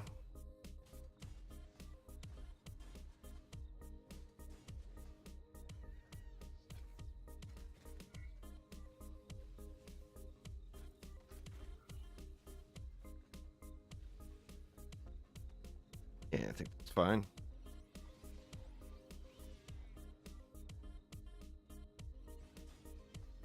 There was a spell there, a stretch there, where the power creep was so strong where you didn't have to reroll maps. And that's when the majority of the people made it to 999. But like the OG Onslaught pushers, man, they got horror stories. Rerolling a map for 8 hours just to lose in 25 seconds. Going back to rerolling again.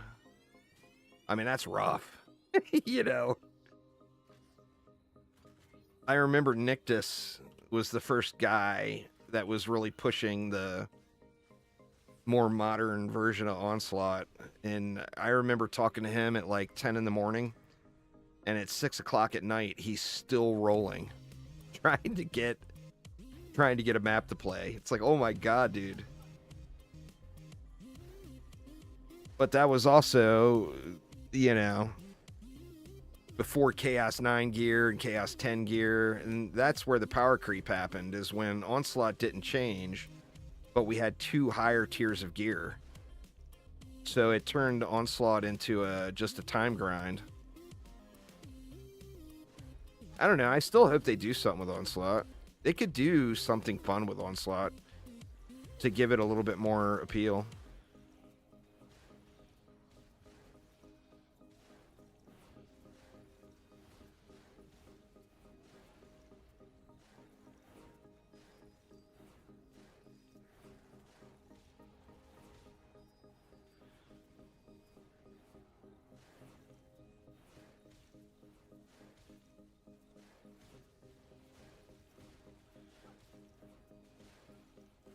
Yeah, I mean, it's a grind. You know, that's the one thing with Onslaught that you always have to applaud the people that went through it all the way to the end. Is because it takes a level of dedication of going through extreme boredom for many hours. You know, to get to the point where the challenge becomes real. It's just really grindy, you know.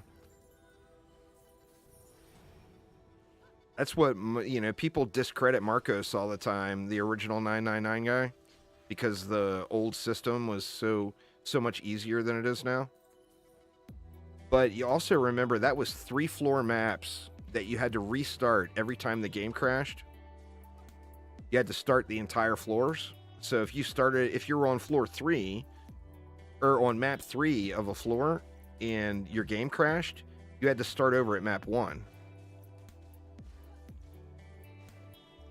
So what he did required a tremendous amount of Netflix. That's some seriously impressive stuff. You know, the amount of grind he put in.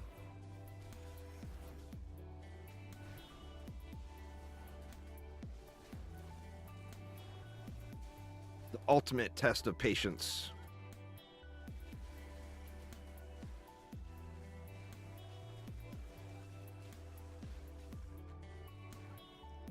But you just have to ask yourself with all that stuff is, are you having fun? If you're not having fun, you shouldn't be doing it. Anyone that will torture themselves for EPing needs to talk to a human being that's not on the internet. So don't sacrifice your good times for anything else, you know?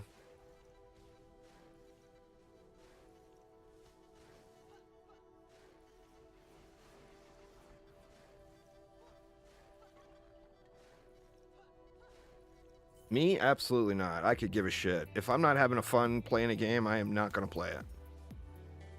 Period.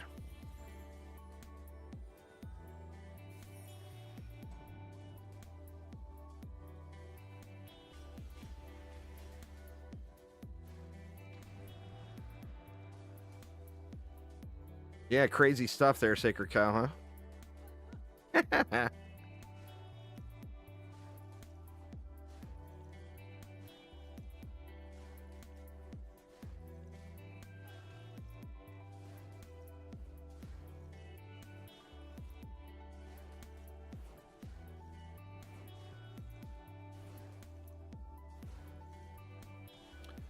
Oh, but so many people take it so seriously, you know?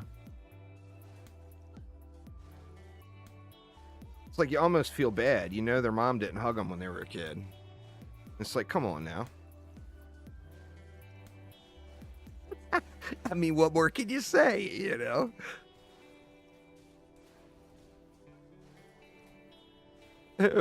What's going on there, Rhea? How you doing?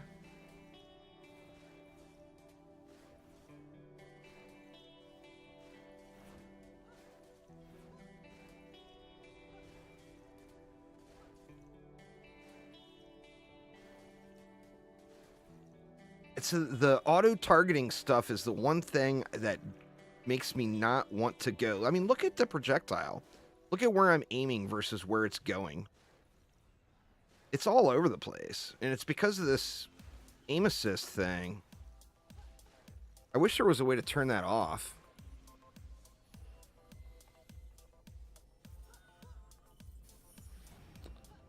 My favorite Dungeon Defenders game is the one that has the most current update. I really, really enjoy all the games. And when a game gets an update, I'm going to want to sink some time into it. All about playing the new stuff, you know? I mean, Dungeon Defenders games are grindy. You know, we all know this. All of them are. So when you got something new to do, it's very refreshing.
No, it's an aim assist thing. It's not a prediction thing at all. It's completely an aim assist thing. It goes to the target that it thinks you're shooting at. I'm assuming it's for consoles, and it's just, you know, easier to keep it in all the games than it is to have different versions of the game on console.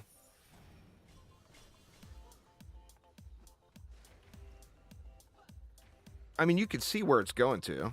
It's usually a goblin that's in the front. You got a goblin that's real short that's standing in front of, you know, a boss or whatever. And it goes down to that goblin.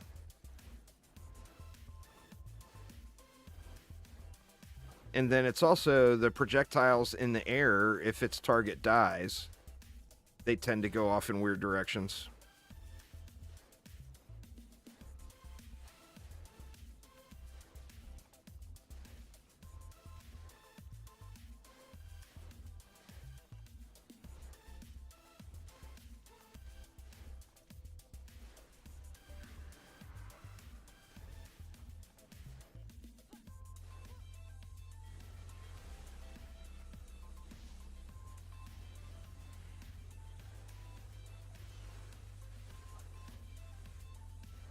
Siege roller.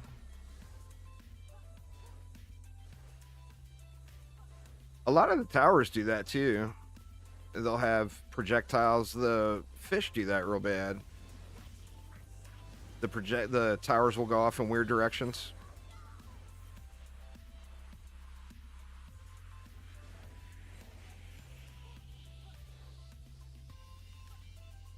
When a target dies. I mean, I think that's pretty normal, really.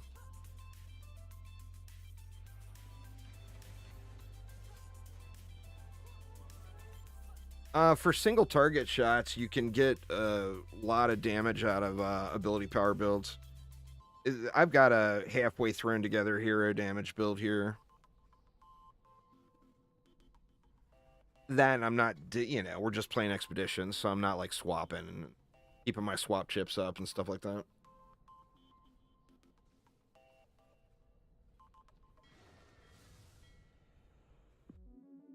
Well, it just comes around to that's an engineering feat. I mean, it's a super small team that are constantly getting hounded by all of us. Give us new content, give us new content, give us new content. So, I mean, they can only do what they can do, right?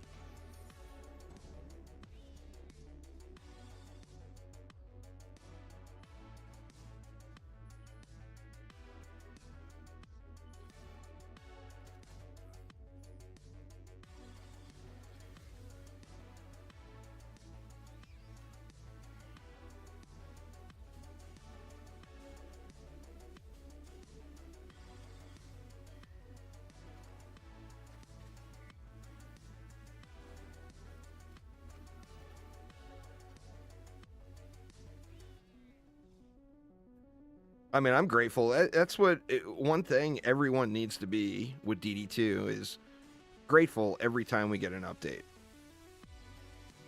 Because remember, this is an update that would not happen if chromatic wouldn't have become a thing. So literally every update we get, just be happy about it. Chromatic saved the day.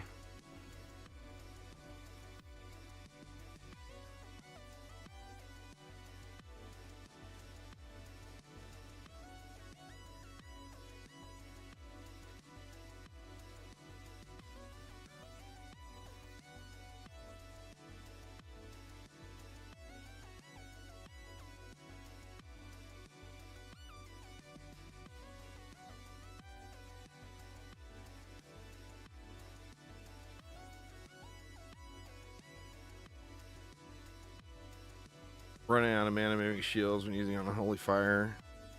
Yeah, I mean, there's bugs, there's definitely bugs. Animation issues, and it's the price you pay for the small team. It always boils down to that.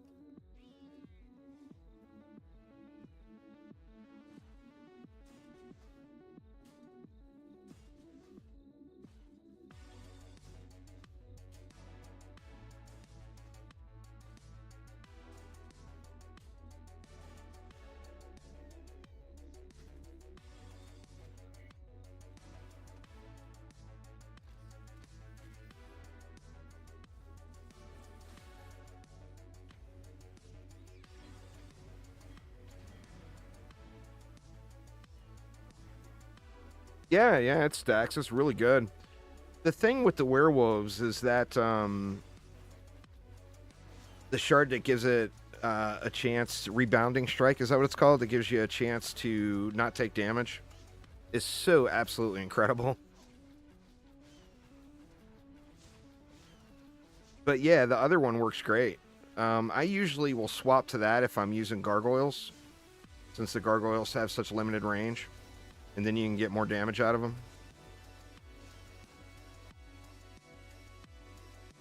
I'll show you here when we get to the break. Show you what I use anyway.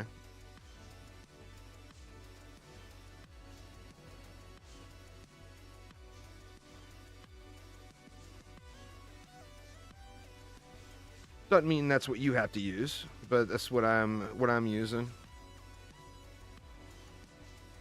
Yeah, it's a wall with a dodge shard, exactly.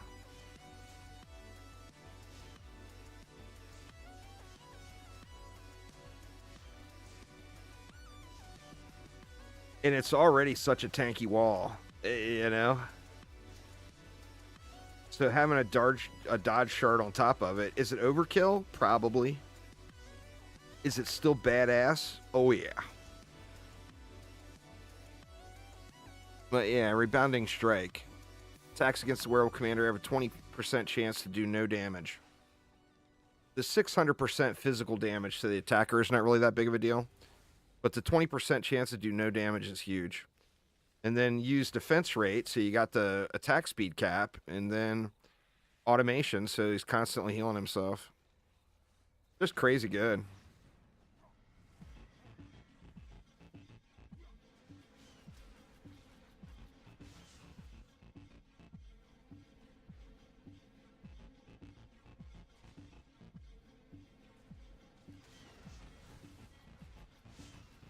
That, and it looks cool and is different. That's another big part of it. You know, we always had, besides like the Skellies, you know, the Abyss Lord's walls were different. But our walls have always been so wall-like. You know? I mean, granted, it is a wall, so for a wall to be wall-like, I think is pretty damn fair. But we've had so many, like, standard blockade type things, you know? It's nice that it's something different and still really strong at the same time.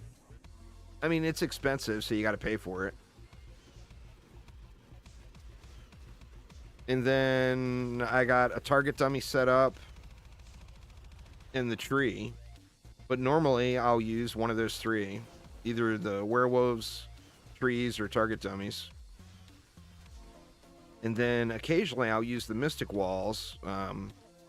They're incredibly powerful anytime you have chieftain. What's going on there, Jelly? They do really, really dirty things to chieftain.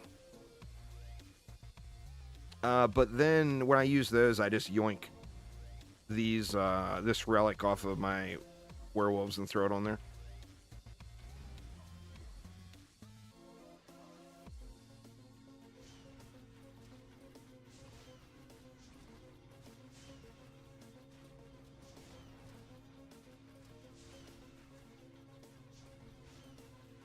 It would be just absolutely insane in survival if they just attacked a little bit faster. Their attack is so slow, once every 5 seconds, the Mystic Walls. In survival, they would be just dirty. It would be like cheating.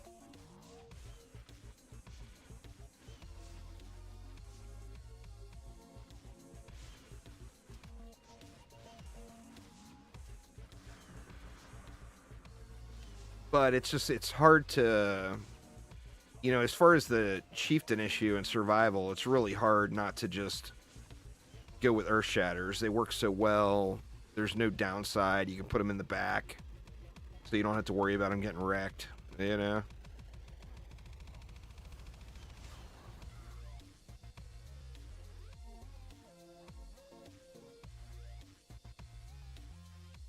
What we got here? Algorithm, Willie, and Love DD2. Sorry for y'all that I missed earlier. Welcome back there, Flu.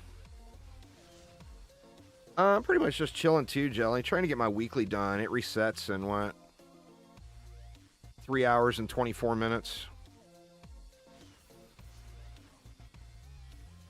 So just trying to get the weekly knocked out here. And collect some ingots at the same time. So I'm doing ingot maps with sub-objectives right now. For those just joining, make sure you tune in on Saturday. Saturday gonna have massive giveaways. Like probably 30 or 40 total giveaways. It's for my birthday. And Chromatic hooked it up. A bunch of heroes to give away and all kinds of stuff. I got the usual stuff too.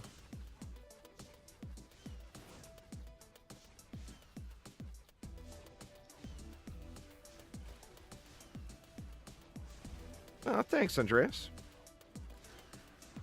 51, man. I went from being older than dirt to I'll be older than rocks as well. Or what's older? Is dirt or rocks older? I think rocks would be older, wouldn't they?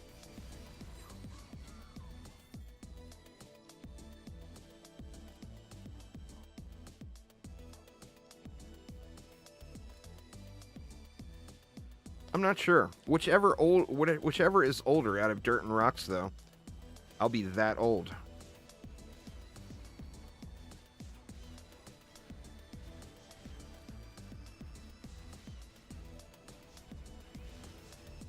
Yeah, you'd think that rocks would be older, for sure.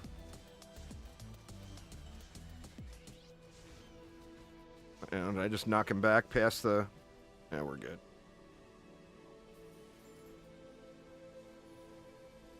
Well, I don't know.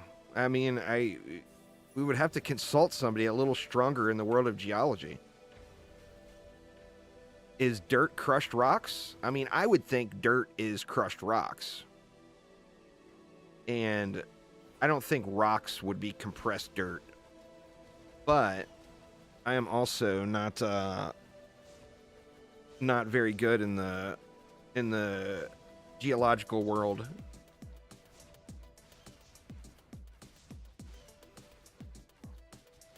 What's going on there, Taurus? How you doing?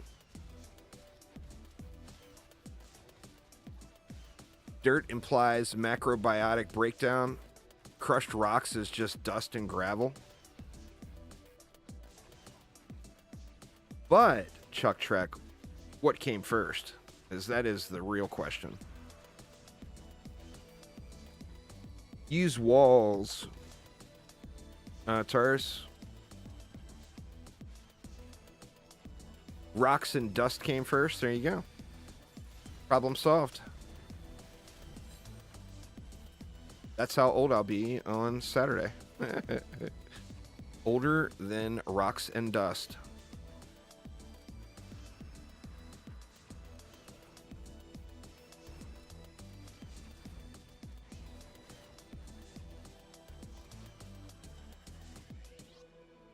Yeah, generally speaking, Chaos 10 is about walls plus anything else. If you have the Countess unlocked, you can break in for your first Chaos 10 win on Gates of Dragonfall pretty easily. Let's do one more and then I'll reset to a different map.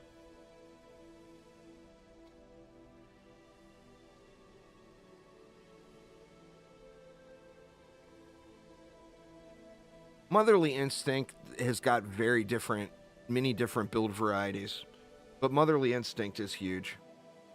I mean, the dragon without Motherly Instinct is still crazy strong, but Motherly Instinct is a big deal if you have it.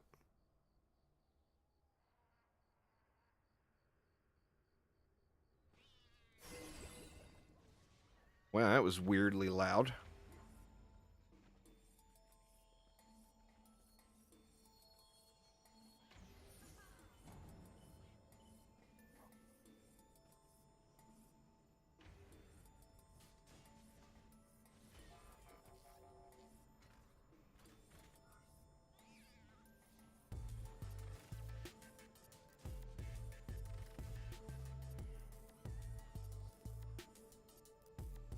Did he placement? Put it at an angle.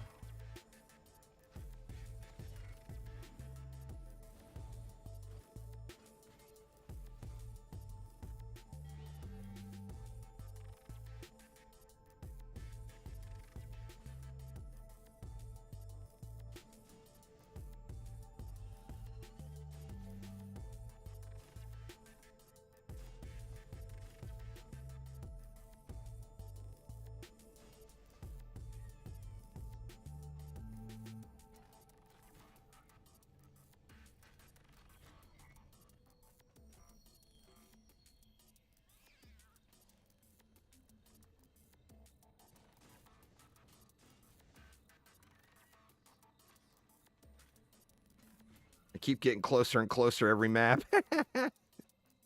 Pretty soon we're going to be right up in there.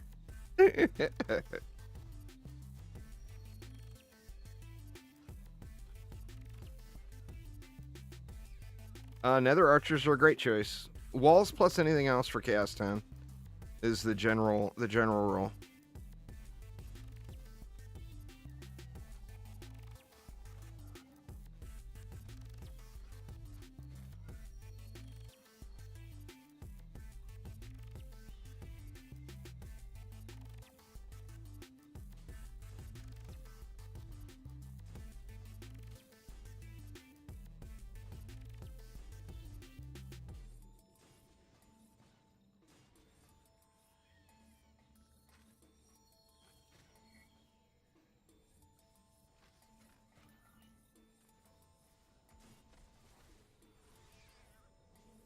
Ended up with extras again.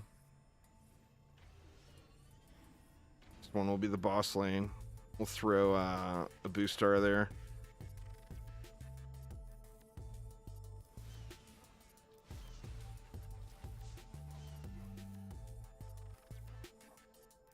All for one Skyguards are so incredible. Looks like I'm not even at the range cap. Maybe I'm missing something on it. But yeah, they're really, really good. Can cover crazy amounts of range.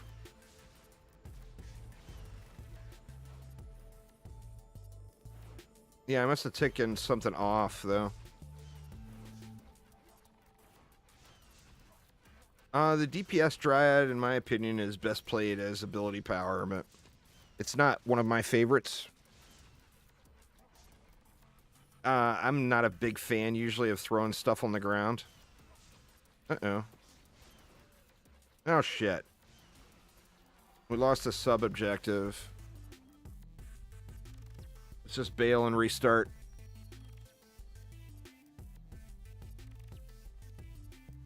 Can't lose a sub-objective and still get my weekly done.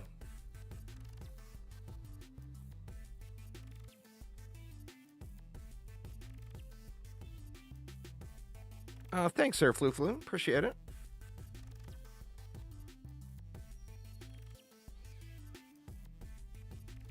Right, I might as well clear out the old inventory while we're here. Where you at? 10 out of 10s?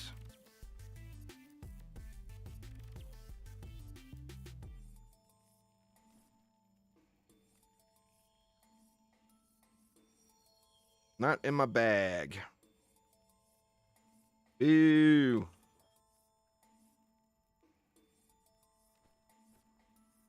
All right. Let's jump back in there.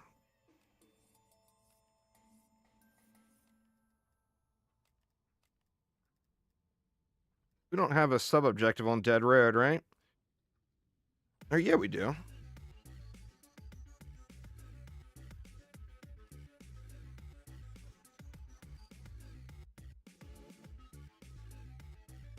If you scroll down on my at my YouTube channel, Jeff, there will be a playlist down there. Ability powers gives you a little bit more burst damage. Hero damage can be really good, but it's very slow damage. So a lot of people don't like playing the hero damage just because of the slow attacks and everything.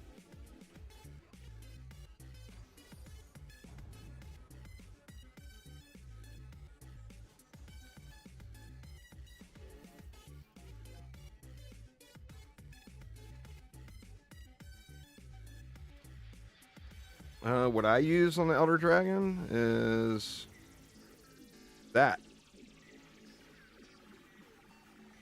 Diverse crit damage, Motherly Instinct. And then I'll use Mass Destruction, and like all for one. If we put one down. And then defense rate if we have more than one down. I need to make a different relic for multiples. But I haven't done it yet.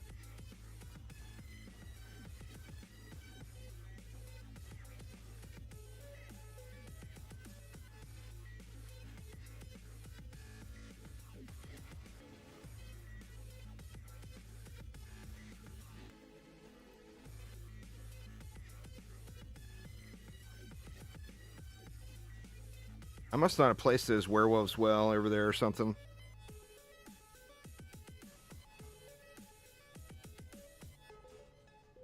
Destruction, mass destruction, and all for one. And then if you're playing with someone else where you're going to be using multiple dragons, or if you're using your alt where you're going to be using multiple dragons, then you want to get rid of all for one. You'll need the defense rate, though. So ideally then you would have defense rate as a mod, and you could go with power transfer and get your crit damage jacked way up.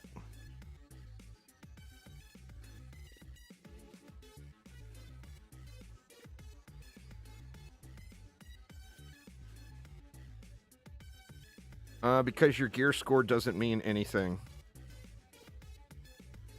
It's a game of shards. You have the right shards, that's what matters. For Chaos 9, it's a gear check as well, so... We'll put the boost star over here, that extra boost. So any positive mods you have. But champion score is something that should not be looked at all.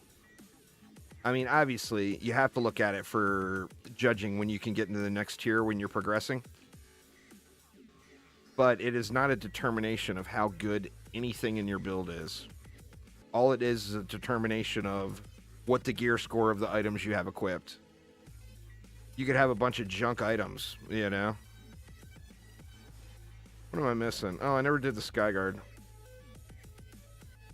You could have a bunch of junk items with a high champion score, and you're going to have a huge champion score. Yet, you're not going to be able to beat anything.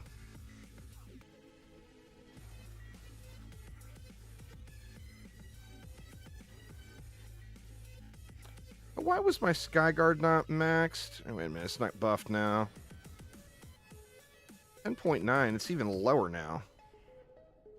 Do I not have it close enough to the buff beam? I don't think I have the buff beam on it.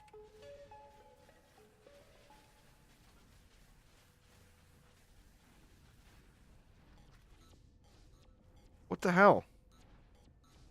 I don't have the mana.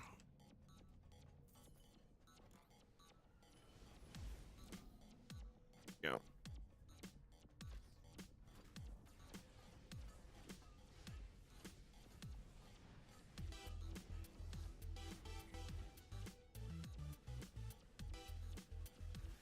No, I had the buff beam on it. I must have a shard missing from that. Because I'm normally at the range cap with that setup.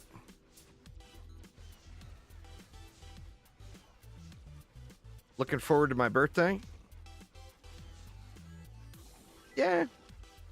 Once you're an old guy like me, you don't pay as much attention to it. It's just another notch. But...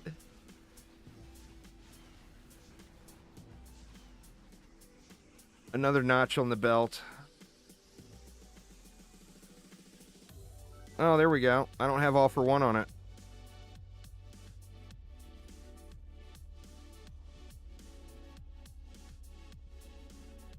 Now we'll be looking a little better. Still not at the cap. It's the power transfer, I guess, then. There we go. Now we got the big, crazy range.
I mean, is that a great combination? No, it's not a great combination.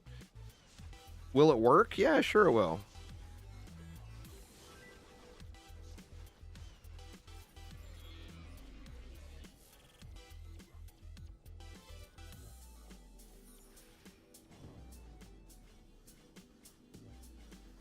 One of the problems are anytime that you have to manually apply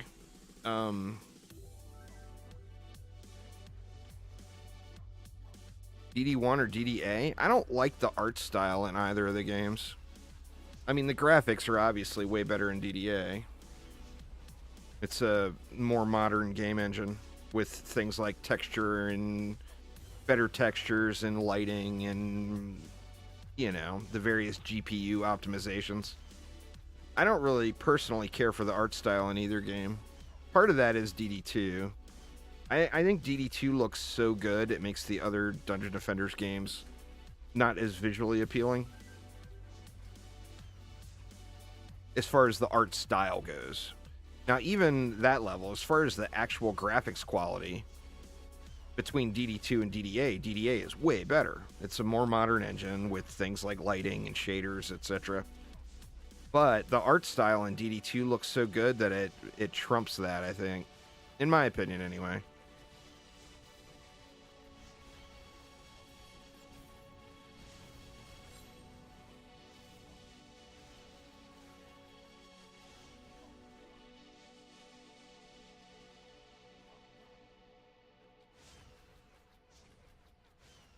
It was one of the turnoffs for me the first time I ever played Dungeon Defenders, DD1.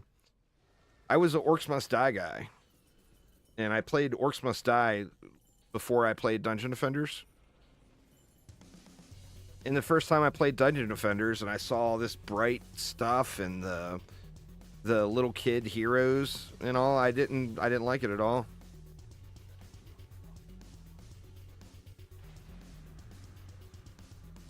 Where Orcs Must Die, I don't know, I just liked the art better in Orcs Must Die.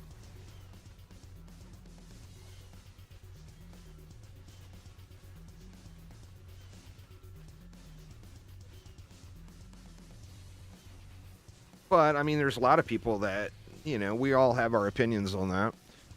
There's a lot of people that prefer the art style of DD1 over all the games. And, you know, like I said, nothing wrong with that. We're all entitled to our likes and dislikes, you know?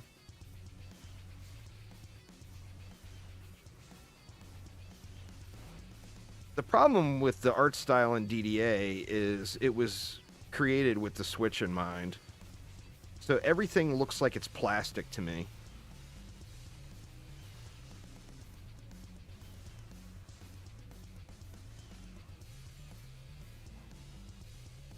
Yeah, Orcs Must Die 3 is free on Epic right now. Anyone that hasn't picked it up, and it just hit the Game Pass not too long ago.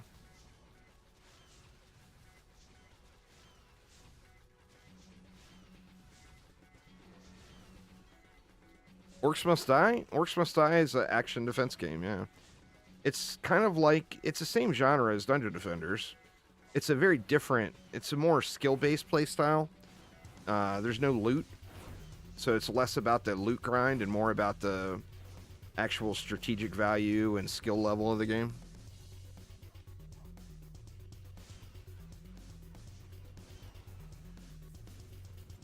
I got a conspiracy theory there, Corporal. They just hit Game Pass like 2 weeks ago, and then all of a sudden they're on Epic for free. I think they're doing some marketing, and there's going to be a announcement at some point in the near future. I mean, I might be way off on that. That might just be optimism because I do have a lot of love for the franchise. But I think all of that is leading up to something. I mean, why else would you do it? You know, it's all marketing.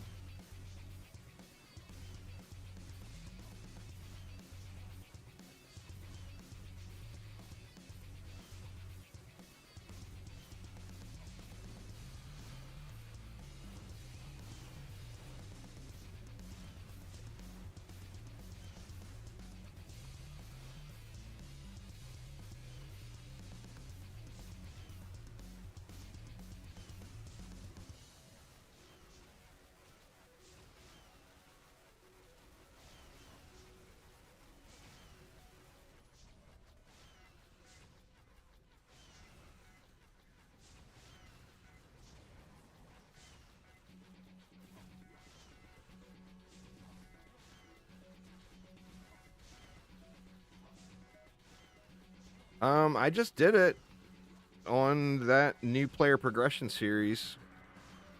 There, Gallagher. I used ballistas, I think. But yeah, Earth Shatters and Poison Dart Towers are a fine choice.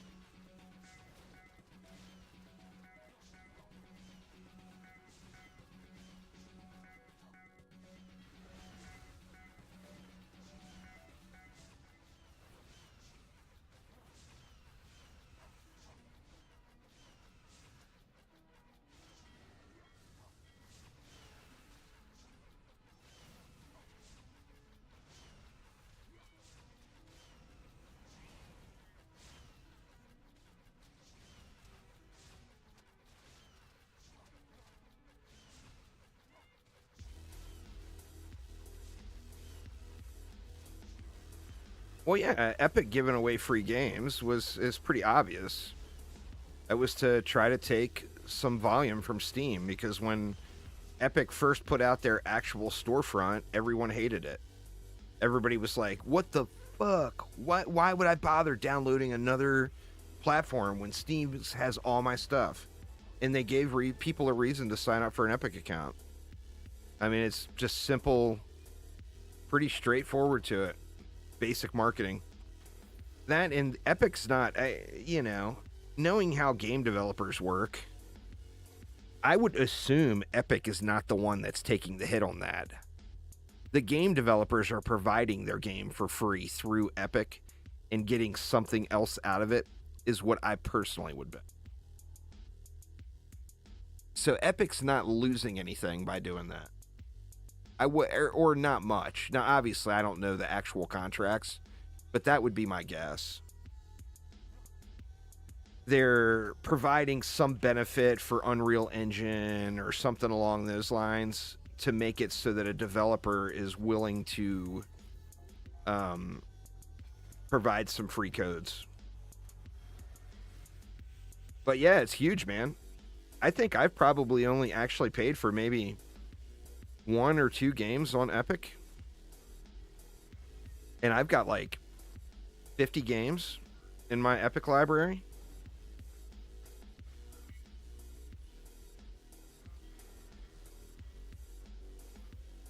It's an awesome thing for sure.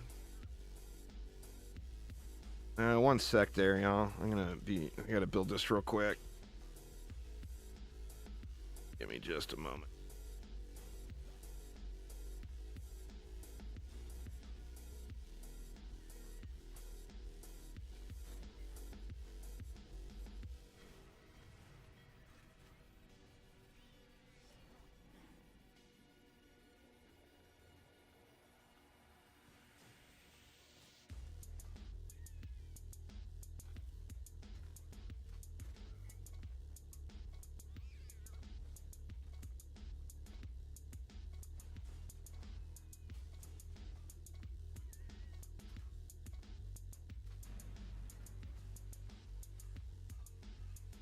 Wasn't paying attention.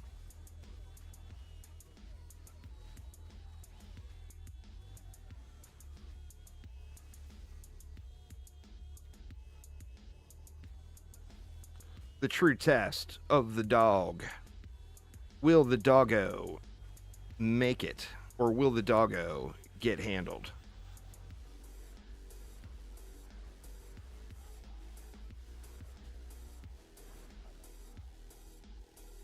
Look, we got a flyer sneaking by too.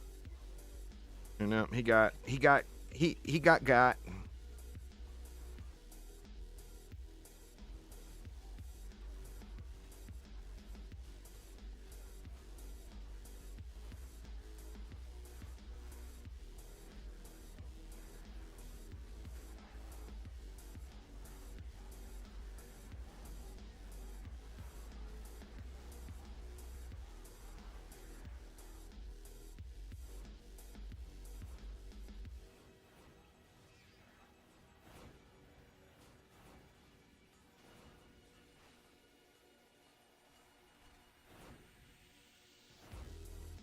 Oops, that one's going the wrong way.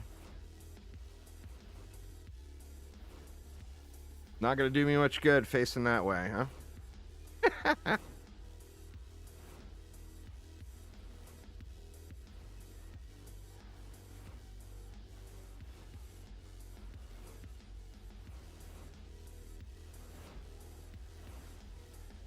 For pure gameplay and mechanics, I mean, it's really difficult to answer because it's pretty much based on updates.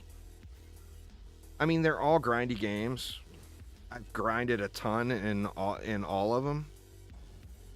So when there's something new to do, it's, you know, very motivational to return to the game. There we go. I don't know. I like loot. I've always said that. So, I mean, you divide it all up.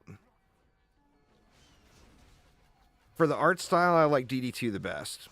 For the loot-based gameplay, I like DD1 or DDA the best. For the strategic element, I like DD1 the best. For overall amount of available gameplay, I probably like DD2 the best. So, I mean, it's a would be very topic-related answers.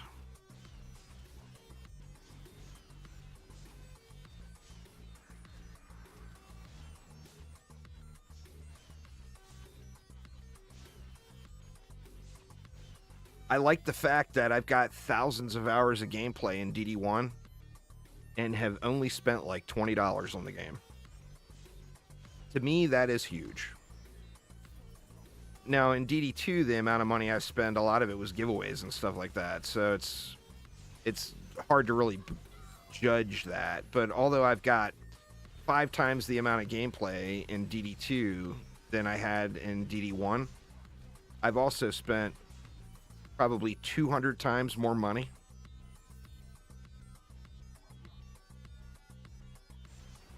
And DD2 is what actually got me playing free-to-play games. Where prior to DD2, I would never play a free-to-play game, period. I couldn't stand them. Never wanted to play a single one. And DD2 got me over that. And then, in turn, that got me to play other great games, too. Like Warframe and Path of Exile. I wouldn't have played those games before if it wasn't for DD2. So DD2 kind of got me over the hump with my willingness to play that kind of stuff.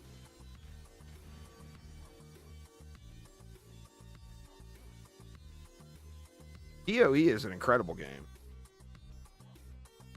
PoE is the one game that,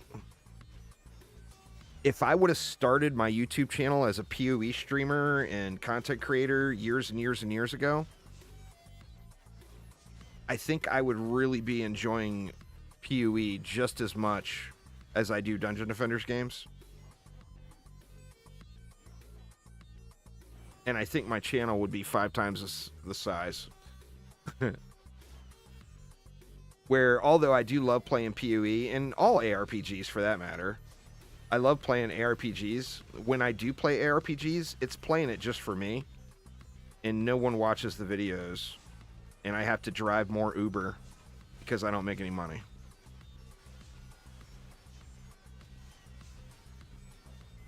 So that's the reason when I play ARPGs, a lot of times it's off stream or offline because it's purely just for me, for my own personal gaming enjoyment, you know? What happened there?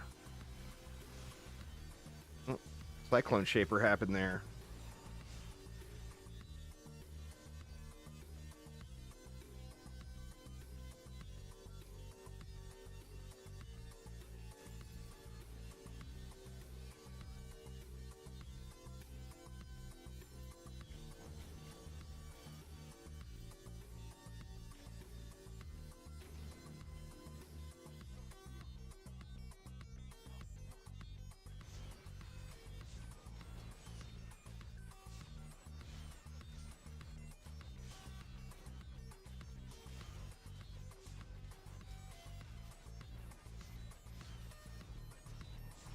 I've never played Trove. I've had several people, it's been suggested to me many, many times over the years, but I've never played it.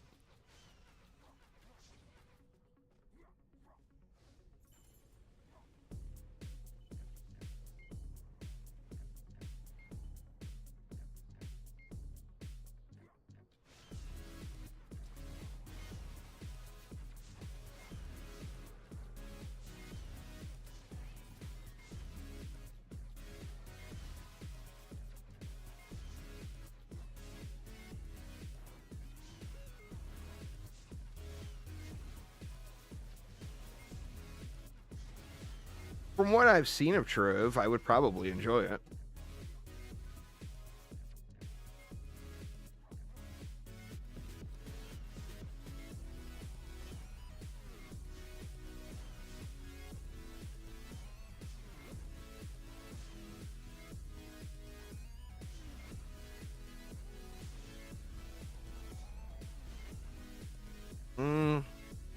Man, that's such a heavily opinionated based question. They're both good. I mean, they're very similar. The engineer is probably better for single target boss burning. They both will clear all the content fine without, pretty similar results.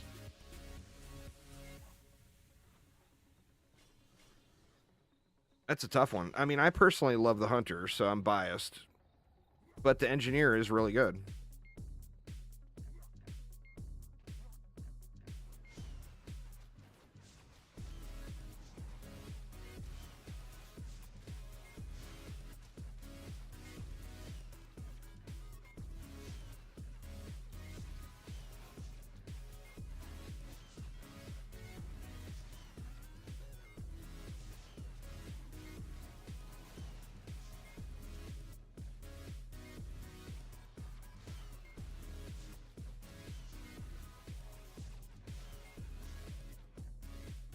The engineer's got really cool defenses, though.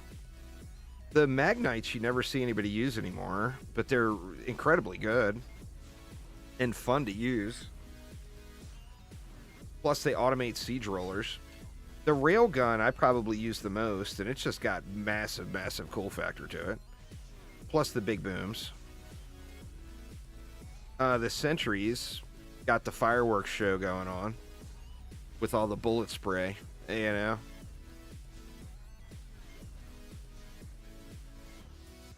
The EMP trap is actually incredibly strong, but it's just for most people's gameplay, we're not in a trap meta, except for Onslaught, The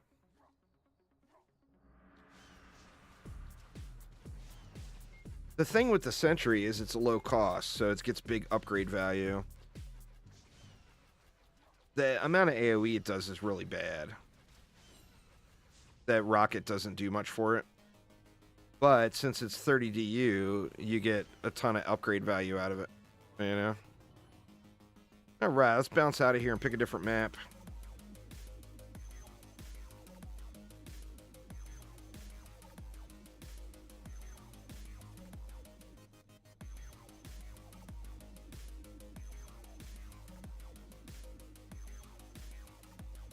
The summoner is in DD2. It's called the Abyss Lord.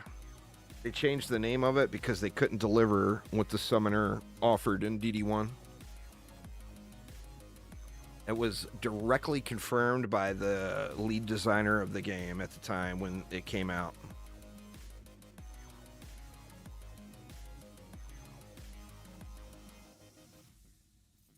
But the summoner was super popular in DD1, so they wanted to add it to DD2. It's actually the first new character besides the original 4. I think it was the first. If it wasn't the first, it was the first or second. And the lead designer at the time confirmed that they couldn't deliver the summoner to DD2 like they did in DD1. So that they were going to make it a different named character instead. All right, 5 more maps. How much time I got? I still got 2 hours and 45 minutes, so tons of time. You know what? I gotta go grab another coffee real quick, though.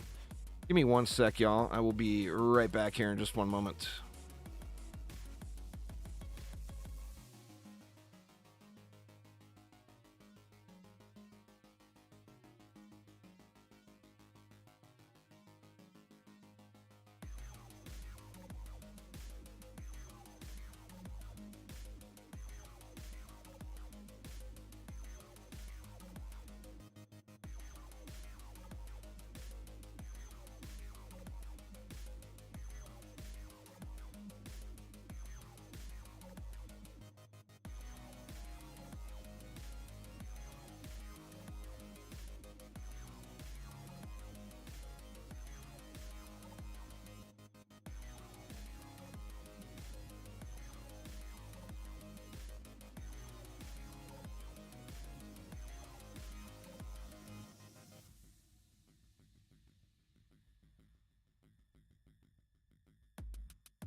All right, sorry about that, y'all.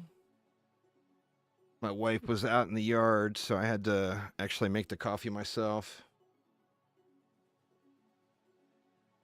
And so I usually start it and then beg her to bring it to me after it's done. Yeah, like Strump said, the weekly resets. 2 hours, 43 minutes, and I got 5 more maps to do. I procrastinated quite a bit this week. And I'm trying to get ingots as well. I'm low on ingots. So I'm trying to do ingot maps that have a sub-objective. And we didn't do Dead Road. Dead Road's got a sub-objective.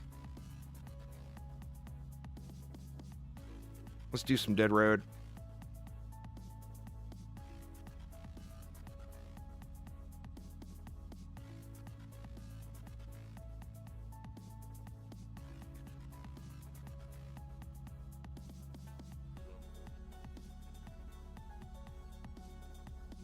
Oh, shoot. Did I make this private? I think I made it private. Yep, private.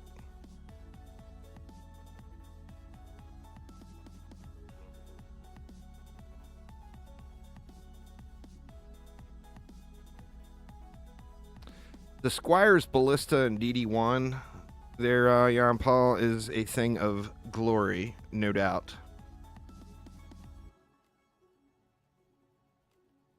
What's for sale here?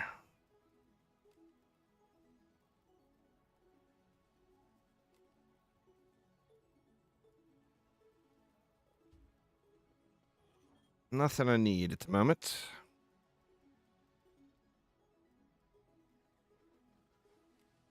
Where were we? Dead Road. Let's try it public this time. There we go. I'm going to crack my window open real quick, too. It's starting to warm up a little.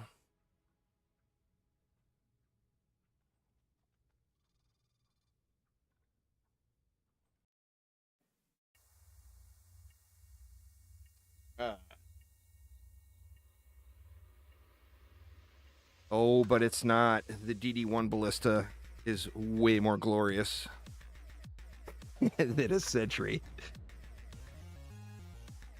The DD1 Ballista is just such a wonderful thing, you know?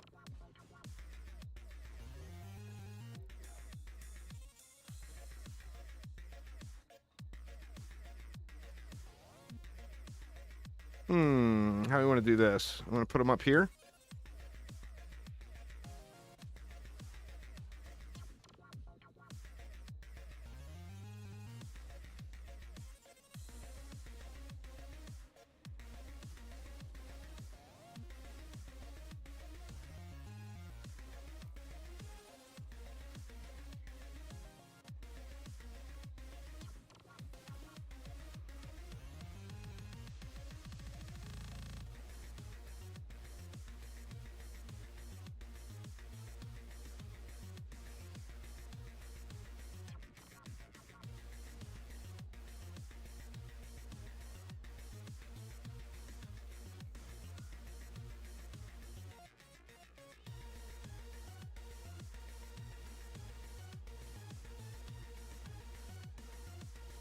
Got a lot of DU on this one, huh?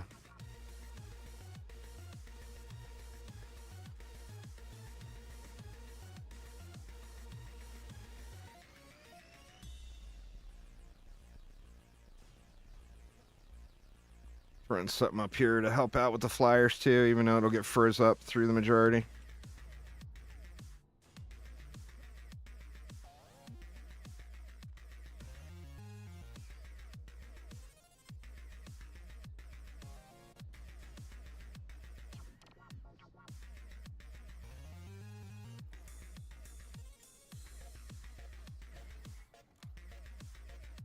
Don't think we really need a wall here. I think we can just own everything. We can do that to help with the flyers.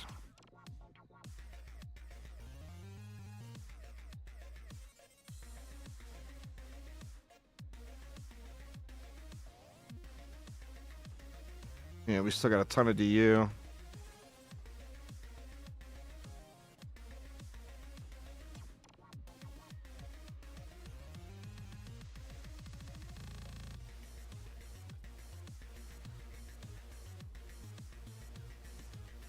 There we go.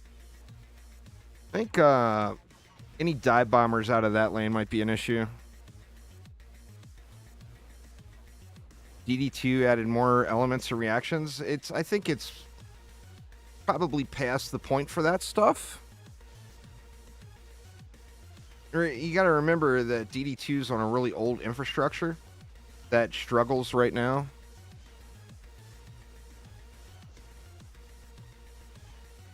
So, I mean, I don't want to say that they can't do it because I don't know the technical limitations, but I know that they're really close to the technical limitations of the game now.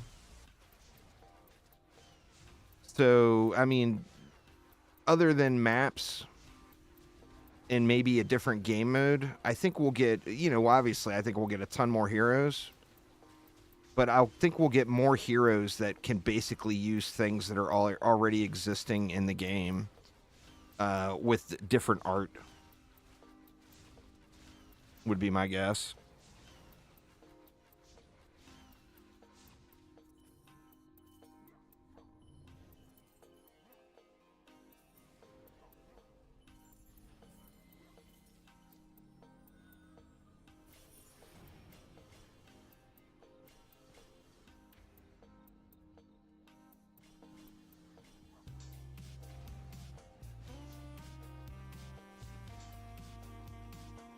But on the same note, I'm not the engineer, so that would be something you'd have to ask IDHC.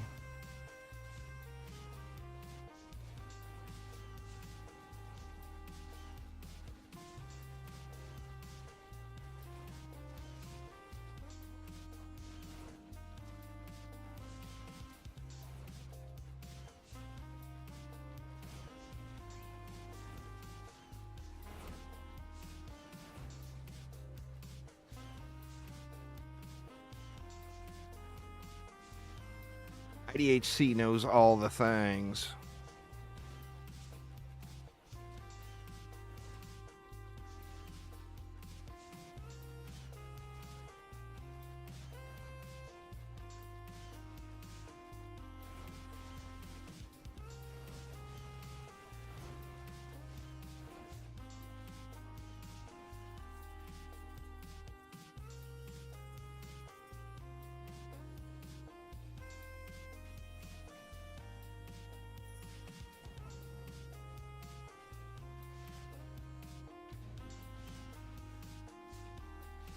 $18,150. More meaningless ascension. Whatever, I'll take it.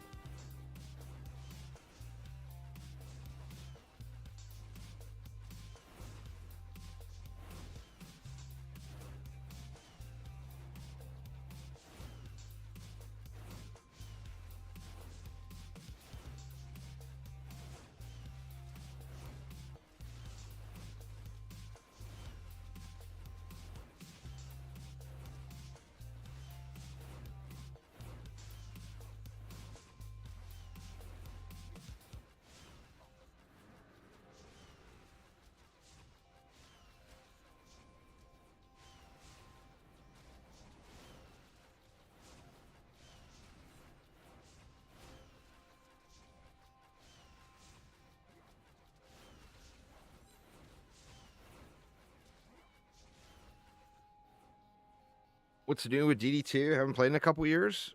Quite a bit over the last couple years. Goes up to Chaos 10 now. There's a bunch of new heroes. I mean, not knowing exactly when you stopped playing it, but there's been quite a few updates in the last 2 years.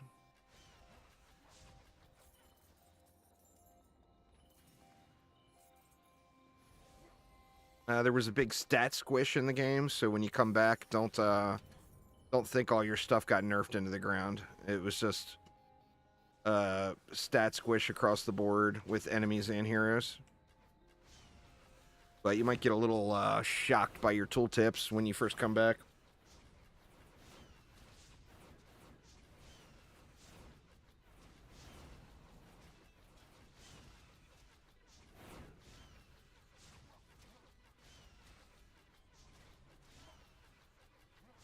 Oh yeah, there's been lots of additions since then.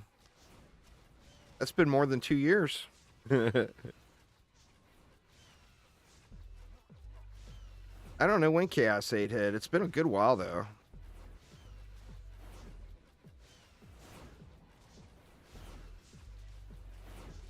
Yeah, well, for the most part, they actually were. I don't remember when they changed it, but like the first 50 AP resets are crazy, crazy fast.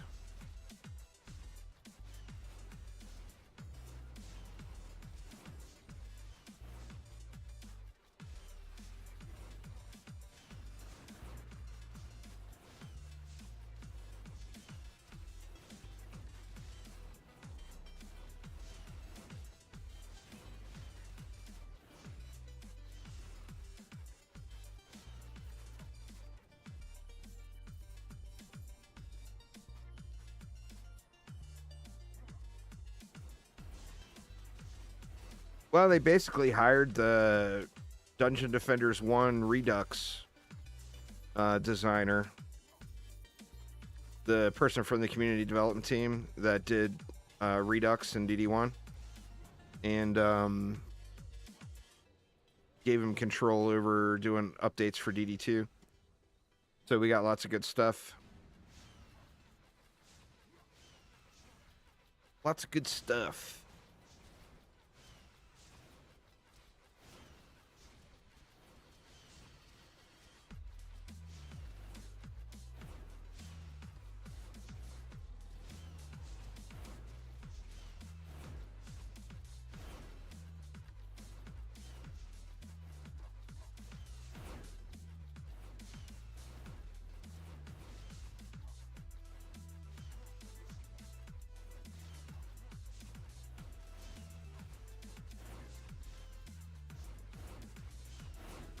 I would use the Dryad for those personally, just because it's pretty much fully AFK. On the Dryad using the Nimbus, if you got the Nimbus built proper, you don't need a DPS hero really. I mean, just anyone to like pop Drakenlord shields and kill a siege roller, but there's nothing. 50 to 70 is super, super easy. So there's, you don't need any fancy setups.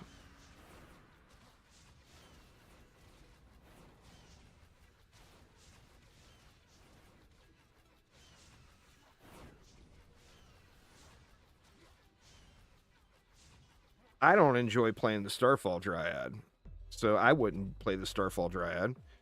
But I would build the Nimbus, and then I would AFK through everything except the Drakenlord showing up, and then just go pop the Drakenlord's bubble with anything else. But if you enjoy playing the Starfall Dryad, sure, you could do that. Chromatic is working on a new game now. They just haven't announced it yet, so we don't know what it is. So yeah, they're definitely working on a new game, but we don't have any details with it.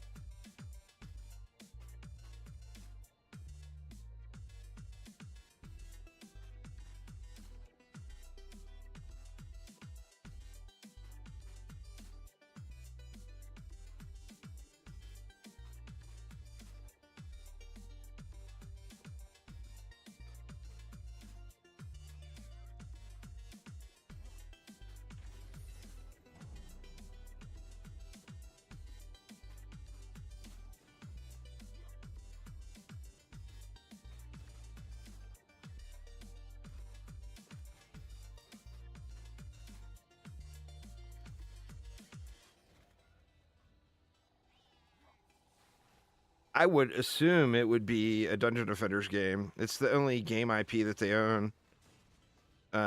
So, I mean, I don't know what they're doing, but I would assume it's a Dungeon Defenders game.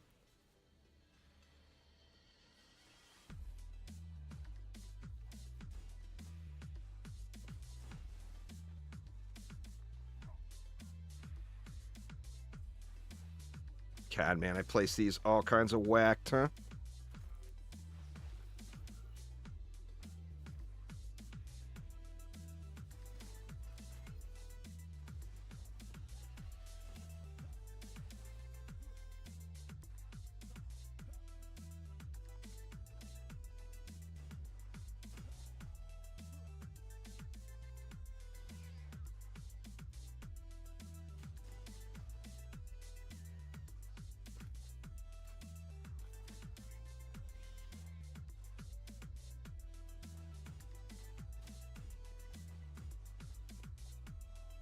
How many did I put here before? Did I put 5 last time?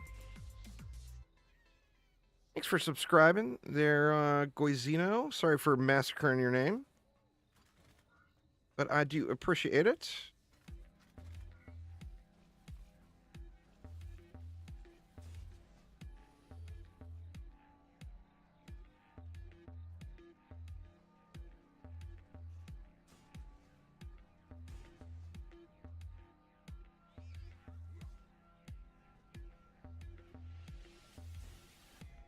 Yeah, I mean, we could get announcements about their new game at any moment. Augie had actually teased that he wanted to try to get gameplay shown within like the next month, a month ago. So, I mean, we could literally see something that they're new and working on at any moment at all.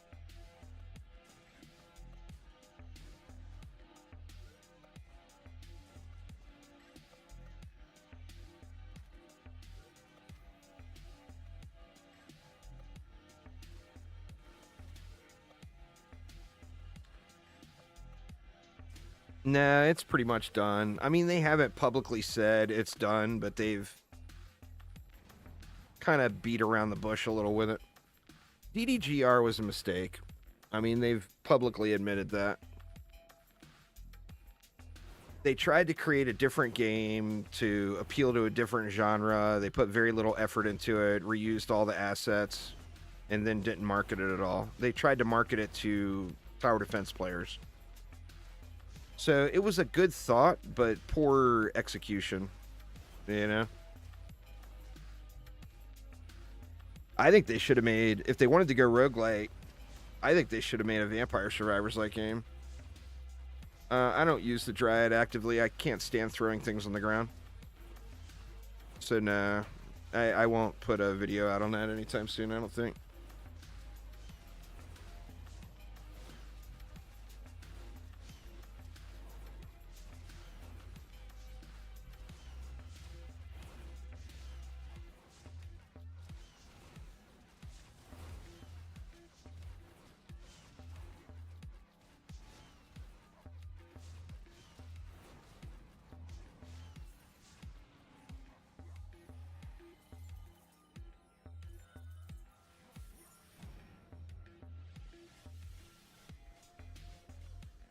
I mean, there's probably an old video on it, and not much will have changed.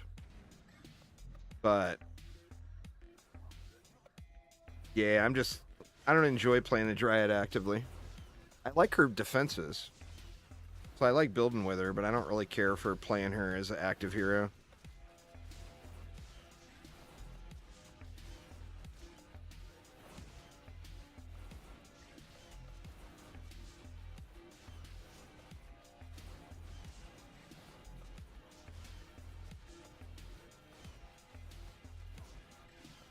For 50 and below, you can use pretty much anything. But yeah, the Nimbus would work for that too.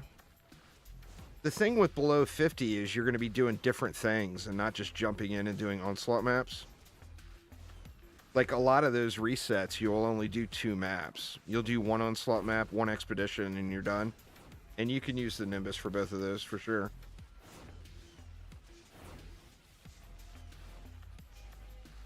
The Nimbus is just real convenient for the 50 plus. I don't know. I mean, I wouldn't think so, but you never know. I mean, they haven't revealed anything, so I don't know what they're working on. You wouldn't think a company that has never really made a successful PvP game before would come out and try to make a PvP game, but you never know. I mean, they could be doing anything. It's different people there. You know, the only person, as far as I know, right now today, the only person that's still there from Dungeon Defenders 1's creation at the very beginning is Augie, the CEO. I don't think there's another single person there. So remember, game developers are artists to an extent. But instead of creating conventional artwork, they're creating a video game, you know? So, I mean, I don't know. I mean, if those current developers are passionate about playing PvP games, then for sure that's the game they should make.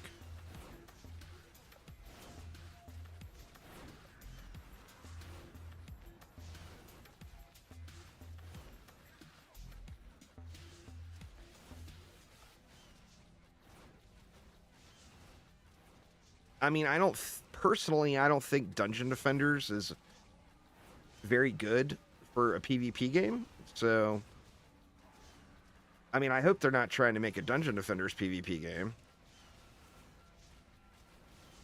I mean, they already thought about the MOBA. That didn't go as according to plan. Everybody hated the idea. They had PvP in DD1 and literally no one played it. I had to split screen and kill myself in DD1 to get the PvP achievements. I couldn't find a match.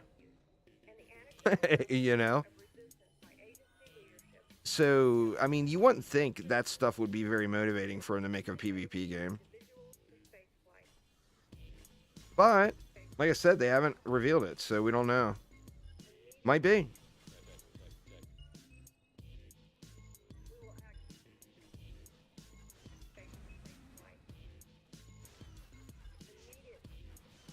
You never know, you never know.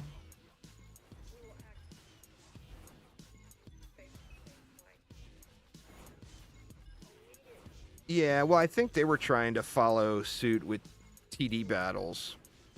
I'm still bitter about PvZ3, man. I want to play it, but I don't want to have to use a VPN to be able to play it. Right now, the alpha or beta or whatever it is for it is only playable in certain countries, and North American countries are not part of the pool. I could VPN to the UK and play it, but I don't want a VPN to play a game.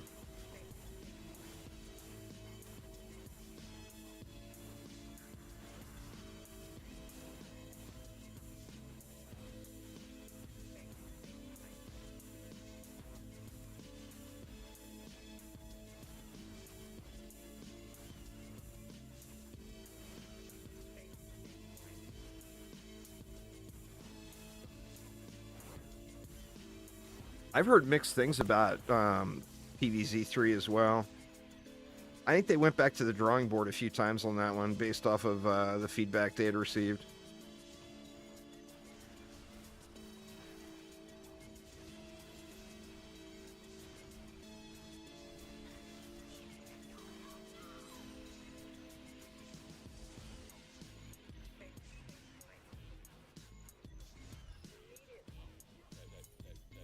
Turn-based strategy.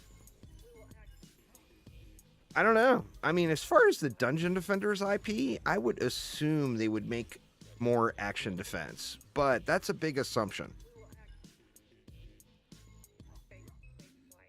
One of the challenges with that too is the player base and the people that would be very likely to like instant purchase the next Dungeon Defenders game are going to have expectations for it.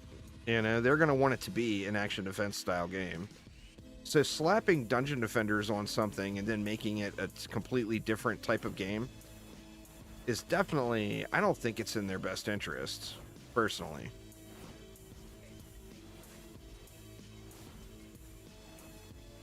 But I'm not them.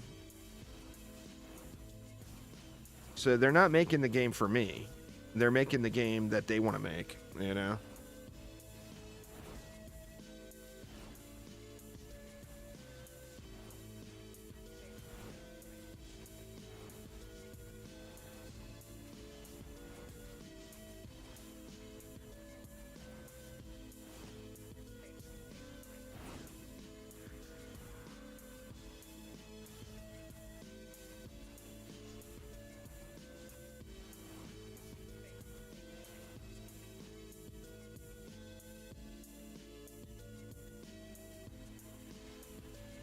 Yeah, Nether Archers are really good.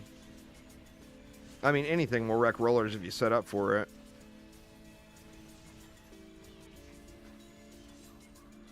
The bounce relies on them hitting another target and bouncing back to the backside, which can happen, but it's not going to be super consistent unless you build specifically for roller killing.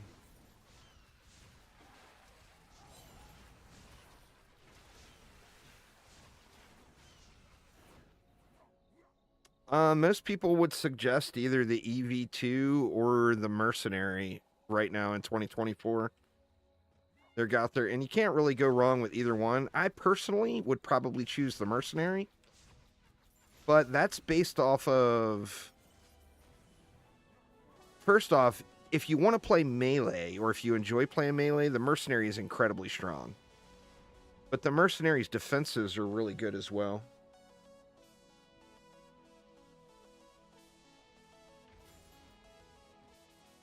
All right.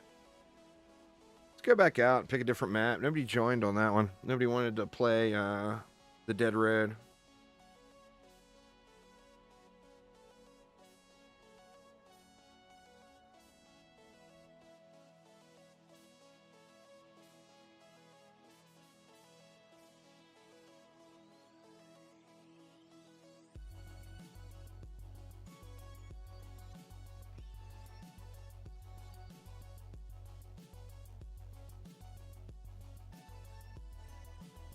Not gonna have any 10s today, huh?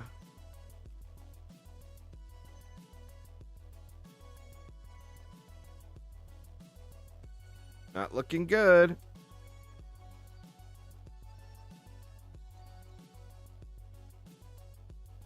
The Abyss Lord would not be the meta. If you like the Abyss Lord, then by all means, go with the Abyss Lord. But your question was, what's the best defender that could help you and is really good? The Abyss Lord is not that. But if you like it, by all means, go with it. All heroes suck until you get them sharded. So, you know, there's no wrong answer.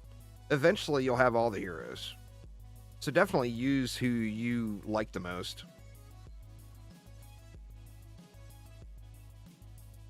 Let's see. We got 3 more maps. Never did the sewers. Let's just go back to Siphon Site D. I think that one's the quickest.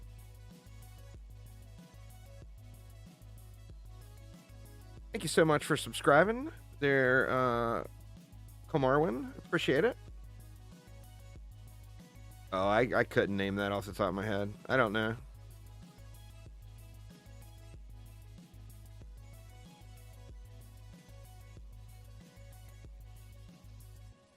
I mean, I don't know if there's anything I just straight dislike. There's things I would use more regularly over other things. But I don't think anything in the game really hits the straight up, I don't like this list.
Built them a little wonky again, huh?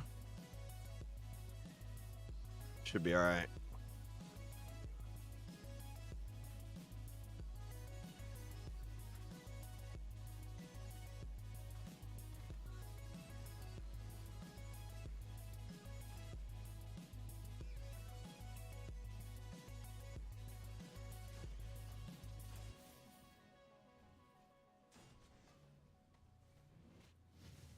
That ought to work.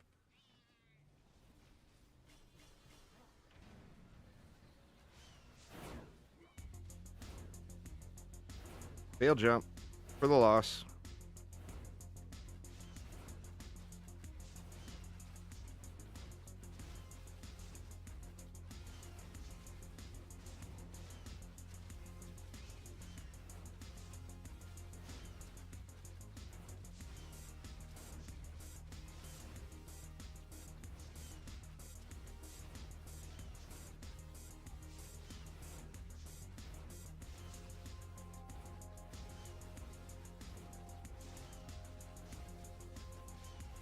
Well, the problem there is it's what it's based off on. If you base it off of something else in another game, then it comes with expectations.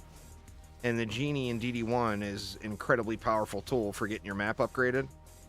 But they feel like that would have been an imbalance in DD2. So with that in mind, they put limitations on it, you know? But that'll be the same with everything. I mean, anytime it's something that's taken from another one of the games, it's going to have expectations associated with it.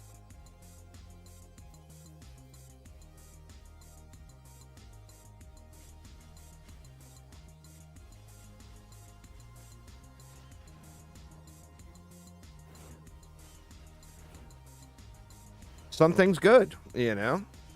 Like the seahorse is coming. The seahorse is a much-loved pet from DD1. So hopefully it's just awesome in DD2.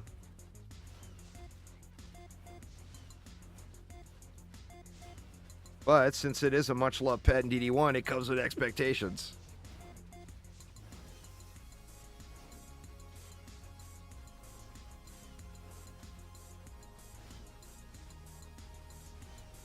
What is the best skill and best defense? Well, the best defense is probably their wall.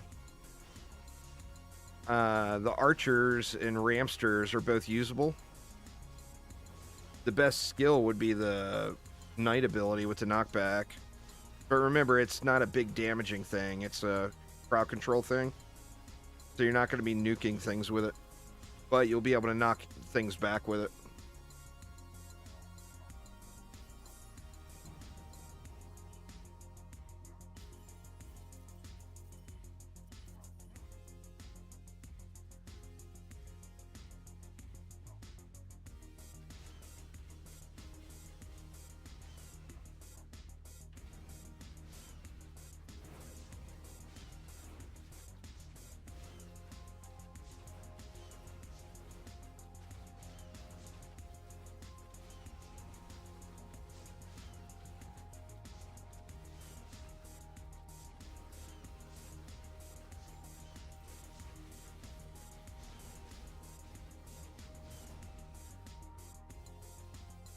Done about 150 waves of survival today. Nice. I need to get back on the survival grind. I was doing like 50 waves every night. And I started playing. I can't remember what I started playing to interrupt that. I started playing something else at night. But I usually like having a minimum of 100 godly orbs on hand. Just so I have plenty of orbs to reroll stuff and all that if I do up another item.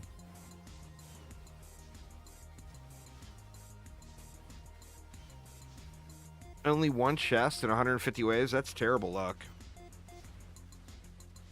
I mean, 150 waves is what? That's 20% chances. If you only got one out of 20% chances, that's terrible luck.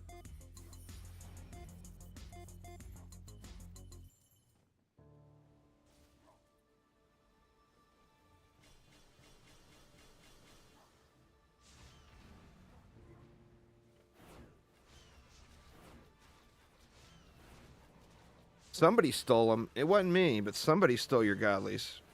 I would ask Aramir. He's probably got them.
Aramir's always the one ganking everybody's godlies, though, you know? He just liked that.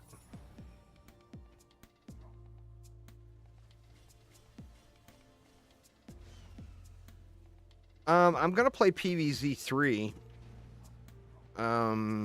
It's probably the only upcoming PvZ game I'm gonna play.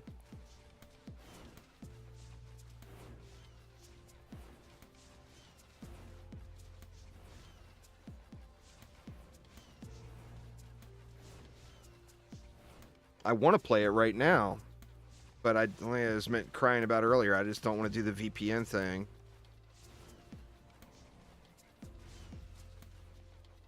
What do we got? We got 2 more after this one. I'm 100% going to check out Hades 2. I really, really loved Hades, the first Hades. So I can't imagine I wouldn't love Hades 2 as well.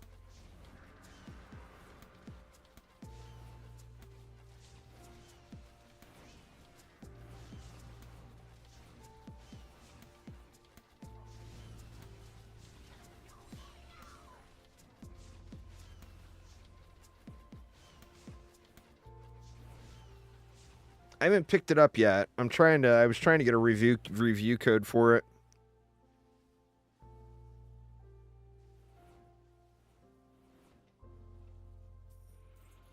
But yeah, it's one I'll definitely pick up, even if I can't get a review code for it eventually. All right, so 2 more. Still got 2 hours, so yeah, more than enough time here.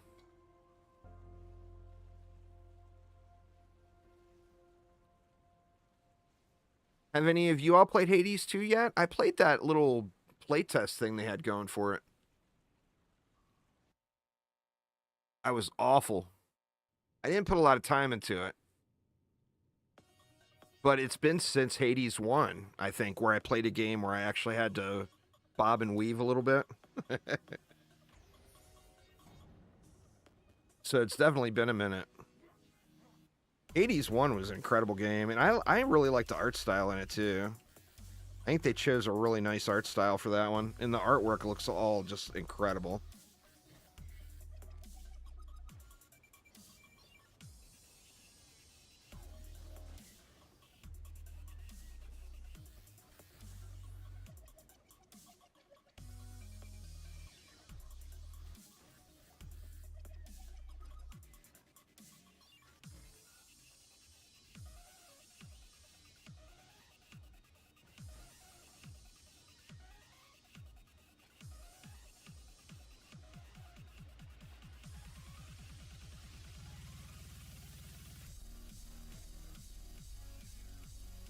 Alright, see if we can place these a little cleaner this time.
Yeah, and the story is good.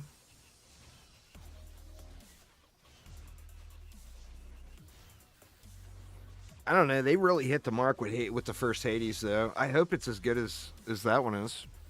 I haven't really looked at any reviews or what anybody is saying yet. Of course, it's still early access, too. It's not the final version.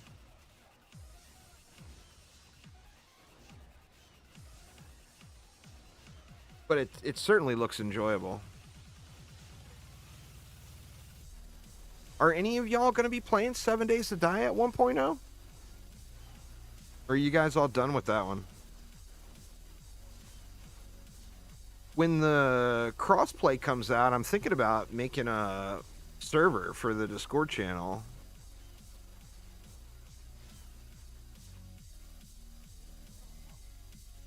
It'll be nice to be able to play with everybody.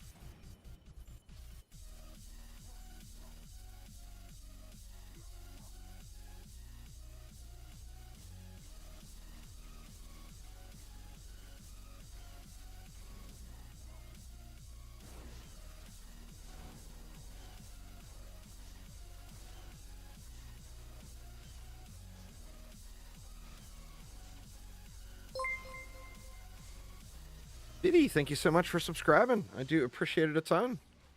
Welcome, welcome.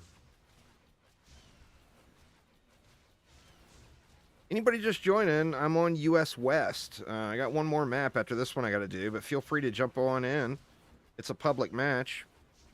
And then anyone just joining as well, make sure you tune in on Saturday for my birthday stream, as I've got massive amounts of giveaway stuff.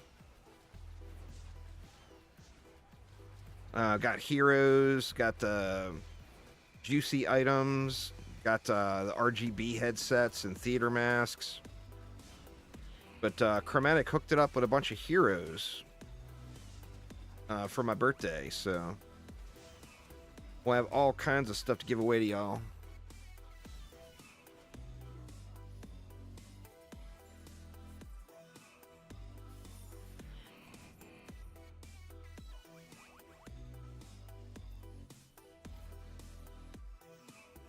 Very much mana down there. I thought there was going to be more since I went 2 waves.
Don't think I need to worry about any more upgrades.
Trying to get to 70, pretty much all the hypershard. If you go to destructive defense rates, you're in campaign gear. Well, I mean, for grinding in the game, you ideally want to be doing an alt. Using an alt. Just for all grind. So, I mean, you can go through it solo the hard way. And just pick gear up off the ground and use the gear off the ground. But that makes you have to jump through all the hoops, you know? If you have an alt set up, you use the alt to just carry you through those super, super easily while you AFK and Netflix. And then you also have that alt account good to go just for grinding. Double crafting materials, double gold. I mean, there's a lot of value to having an alt.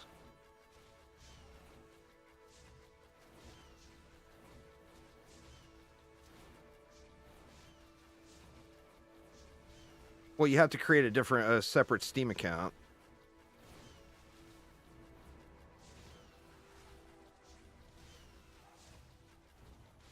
Well, you make another one is how you play with an alt.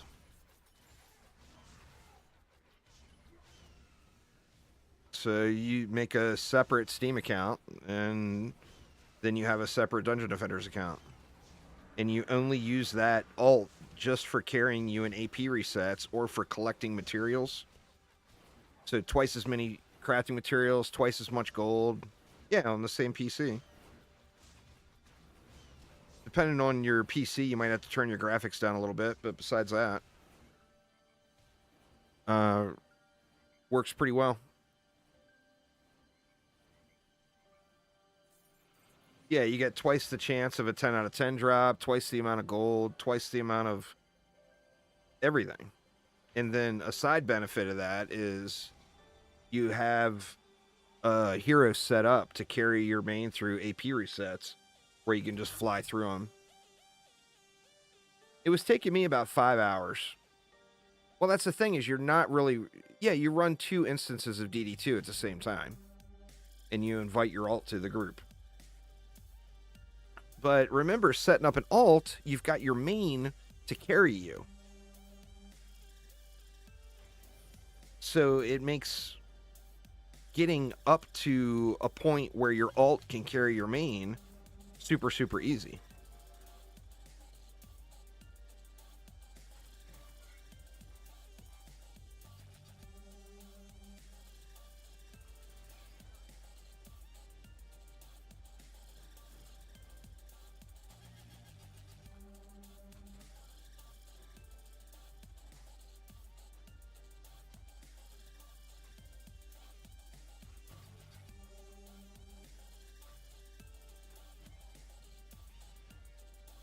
That's one of the things. I'm going to put that poll up today after the stream ends here on what the next long series will be.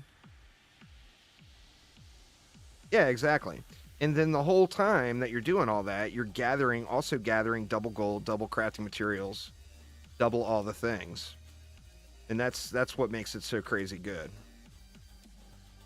You're taking a game that has an enormous amount of grind time, and you're cutting your grind time in half. So it allows you to achieve so much more, so much easier, you know? And it's fully allowed by the developers. So it's not like you're breaking any rules or anything.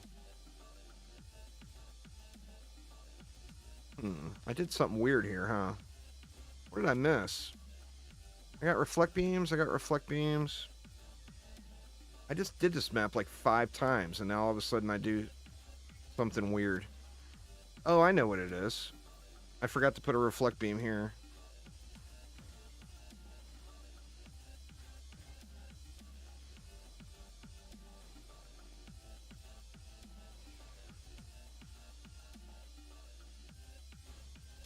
There we go.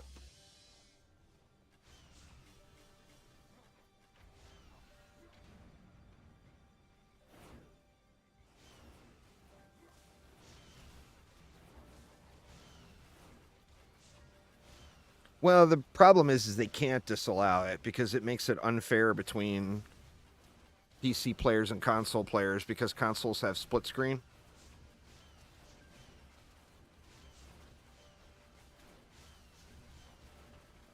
I mean, it was not allowed for the longest time, and people were pissed. Like, what the hell? I play on console, I instantly got an alt account. And that's why they finally said, yeah, okay, go ahead. I mean, people were doing it anyway. But they finally just said, yeah, go ahead, you can use one alt. And then it's the same as consoles.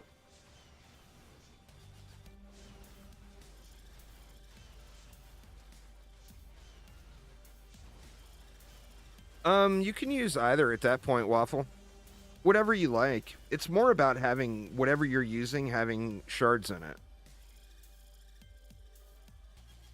So, yeah, I mean, you can really use anything you want through that stage. There's no counters or anything in the game until later.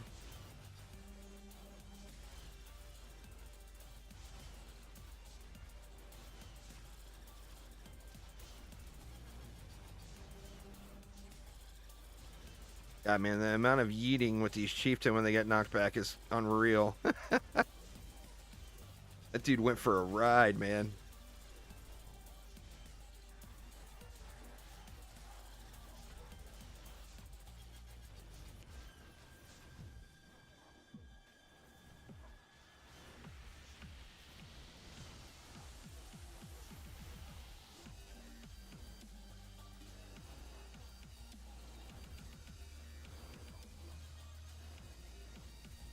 Fail jump.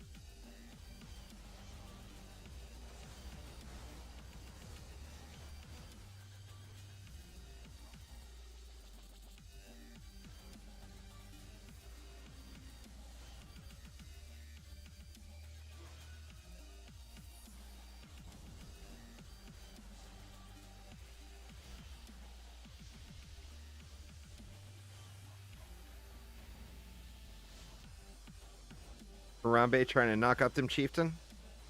Hey, man, don't judge. Don't judge. Harambe's allowed to try to knock up chieftain.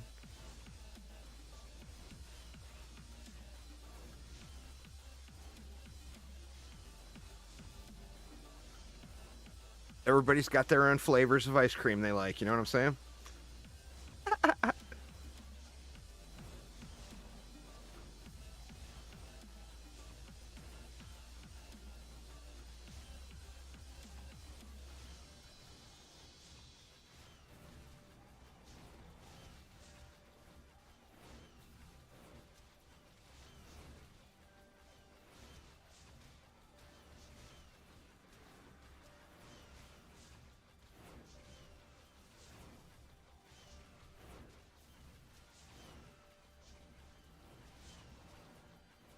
Yeah.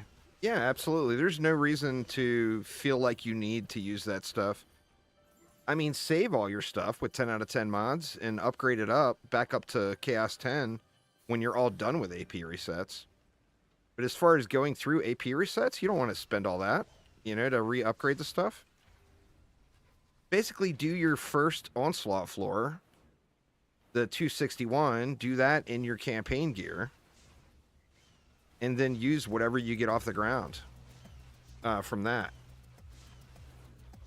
And then pop in and do your first Chaos 9, etc. with whatever you got on the floor 261 off the ground. I mean, just having all the shards you need is enough to get you through it.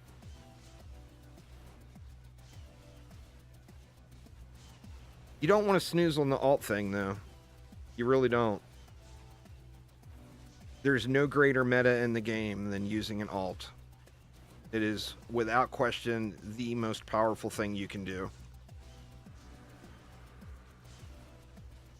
261 is right at the end of Chaos 8. It gives you the gear score to unlock Chaos 9, as long as you get a slot for, or an item for every slot to drop. So 50 plus, basically, you do 261. Then you have Chaos 9 unlocked. Then you do one Chaos 9 expedition. That bumps you to 300. And then you go from there.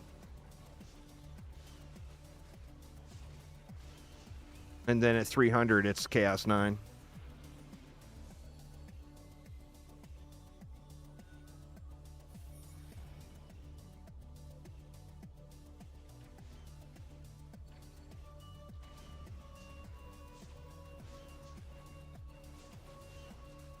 It depends on what lanes you get, what's in front of you. I mean, most people use the Nimbus.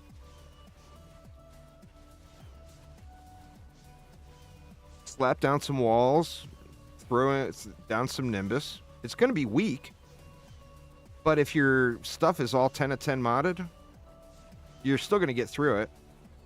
and that gives you your first win. If you struggle with that, then just do the highest Onslaught floor you can beat to get something off the ground to use to then beat 261 and rinse and repeat the whole thing.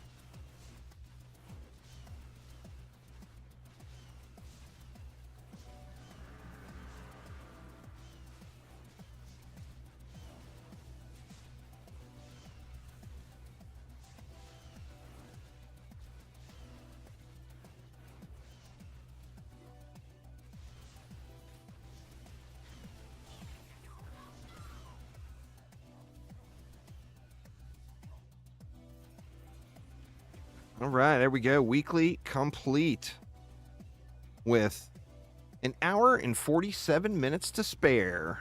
Hell yes.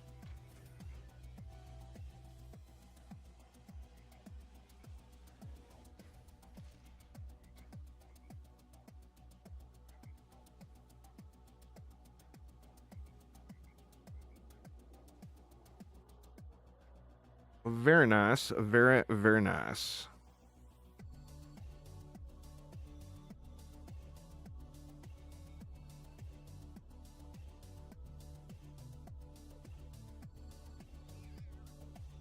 See if we got anything. We got 26 ingots, a little over a stack of motes.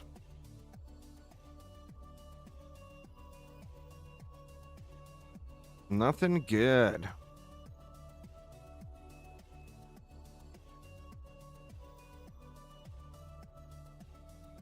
Yep, no 10 out of 10s at all today. That's a bummer.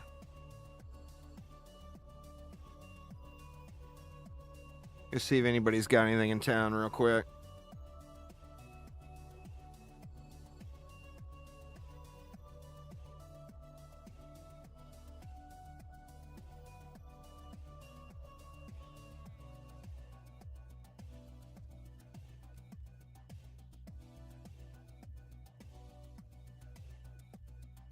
$17 mil for a heavy chip.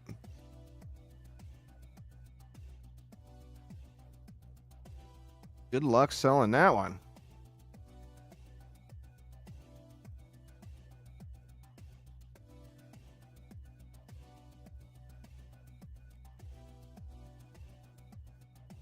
Man meat machine. That's terrible.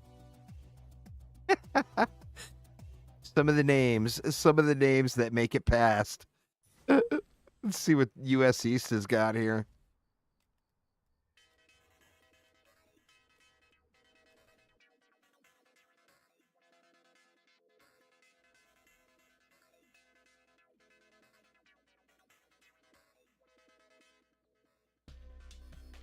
Yeah, some of the names you see are a little bit suspect.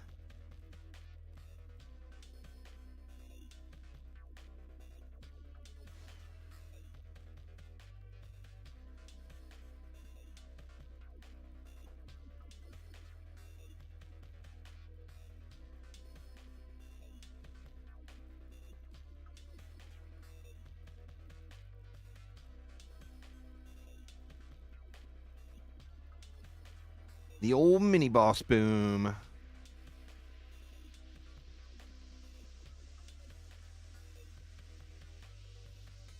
Some of this stuff, man, I hope nobody buys that. No offense to whoever's trying to sell it, but that's like beyond garbo.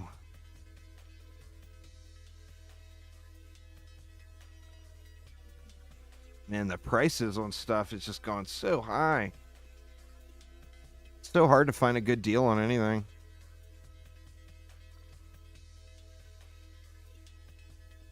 Oof. Oof, oof.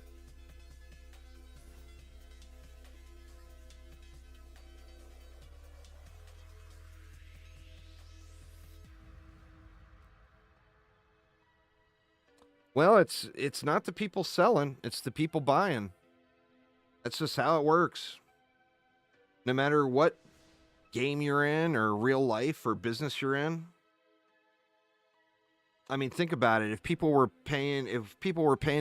willing to pay $20 for that shitty hamburger from McDonald's and people actually were paying it, then that's the price, you know? If you're selling something, you're always going to try to get the most that you can. And if the market value says something that's complete garbage is worth 10 million gold, then that's what it's worth. If every single player quit paying too much for stuff, we would instantly have prices start to come down. Or not instantly, but prices would start to come down. All right, I got time for a couple more maps. What time we got? Yeah, I still got time for a couple more maps. Anything particular y'all are needing? I think I'm back over 50 ingots now. That'll at least allow me to play around with another weapon. 61, yeah. The ingots burn so fast, as do the clusters.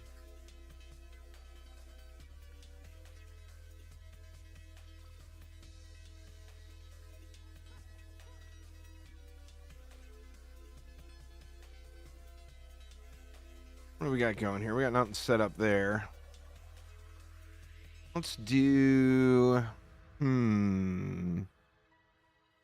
Angry Nimbus was very, very lightly nerfed. Wasn't really a big deal. The range on it was reduced a little bit, so depending on how you look at it, you could consider that a buff.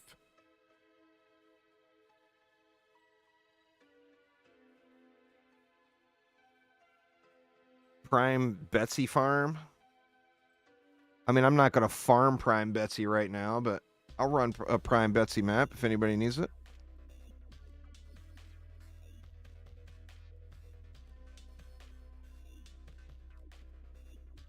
Let's go public. You should still use Angry Nimbus because there was practically zero change. And like I said, arguably it's stronger now because you don't have to worry as much about their travel speed. So you don't have to use Fleeting Nature, and you can use a third shard that does more damage. So if you were using Angry Nimbus before, you should use Angry Nimbus now.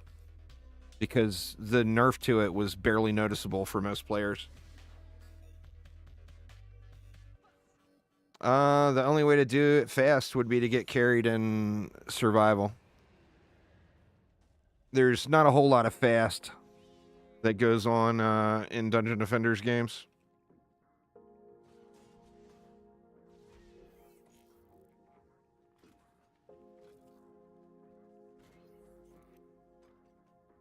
If you had somebody to carry you in survival, you would get leveled up really quick.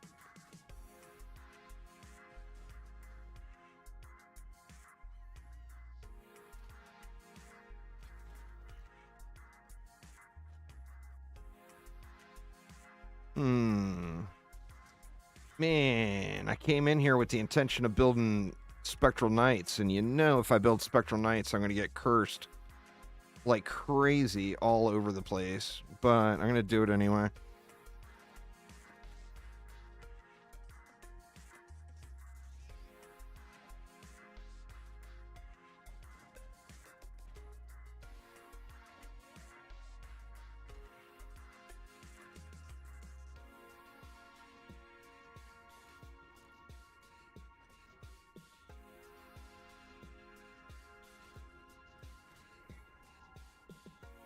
Let's see. So we can probably go up here and not get cursed too bad.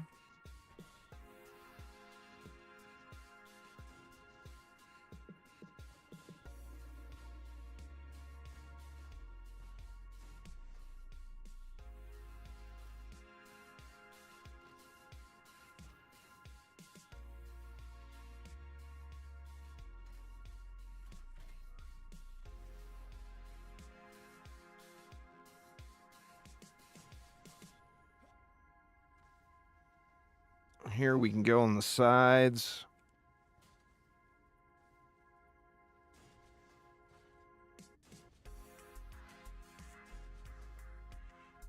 Actually, you know what? Maybe we can go scooch them over just a little bit more.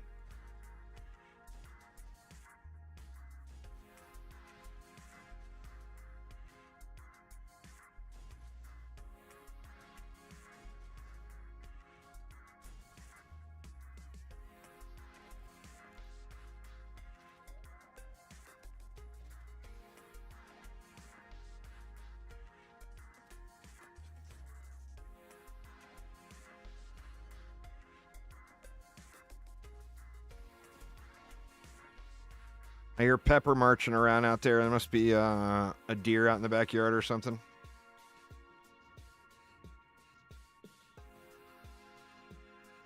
And where did I put that? Okay, it's right at the front of the tree.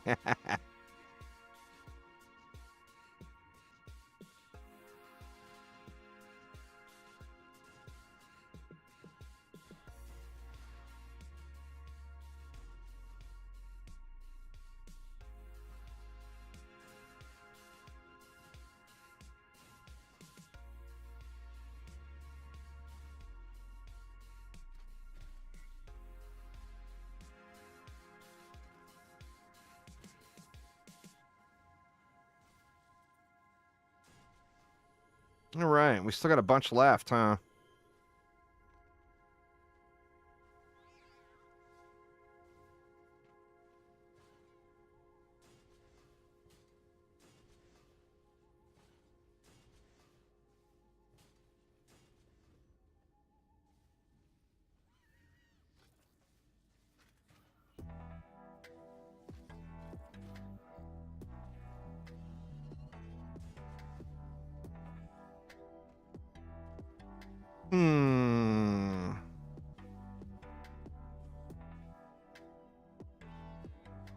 Here we go. We'll go our trusty Skyguard for good measure.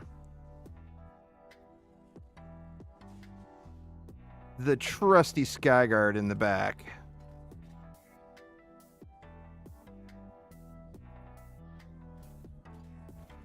I mean, she is a bird after all. See if it's gonna hold. Might be a little sketch. We'll have to see here. Yeah, the engineer's super strong. You don't see people using it because it's not the new shiny. The engineer is just as strong as it was before, though.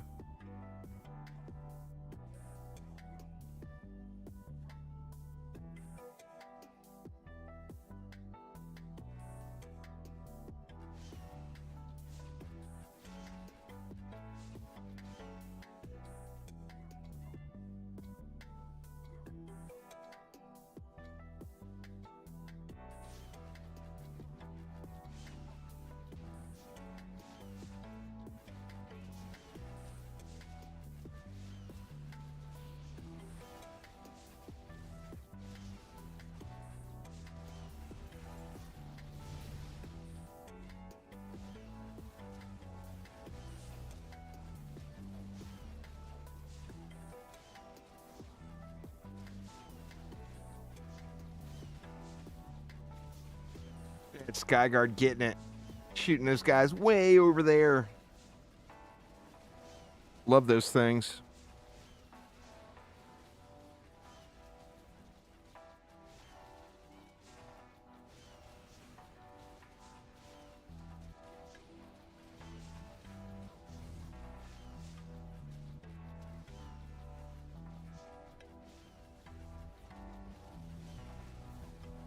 Say hello to Brazil. Well, hello, Brazil.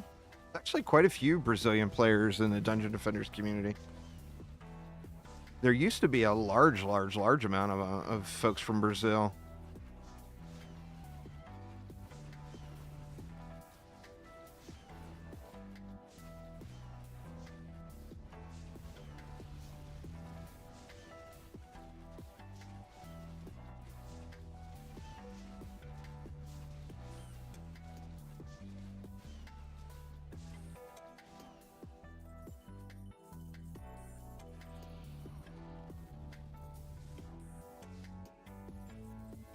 Making your dad dinner. Damn. My sonny never makes me dinner.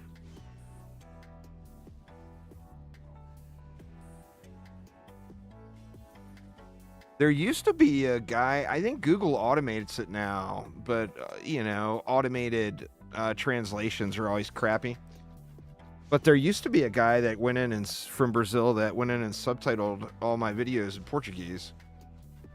And like I said, now YouTube has got that automated system that I don't know how well that works.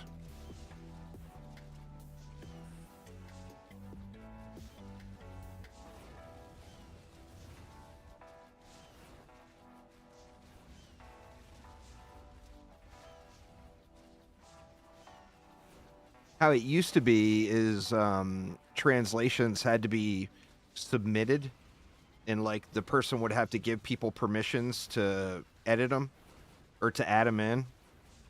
And there was several people that did it. But their new system, I think you can just pick a language, and it's gonna be automated, so it'll never be as good.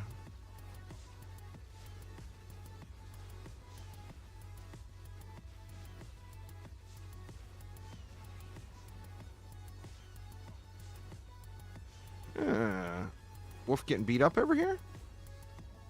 Not too bad.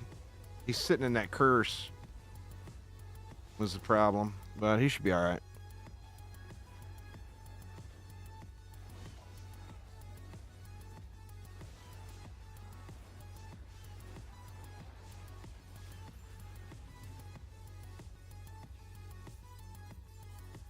I mean, that's fair. That's fair.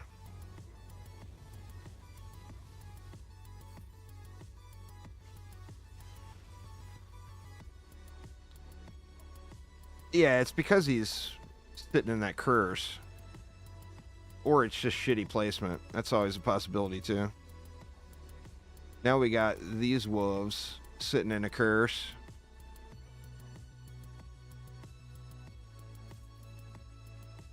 But we should be alright. I don't feel like I need to move them.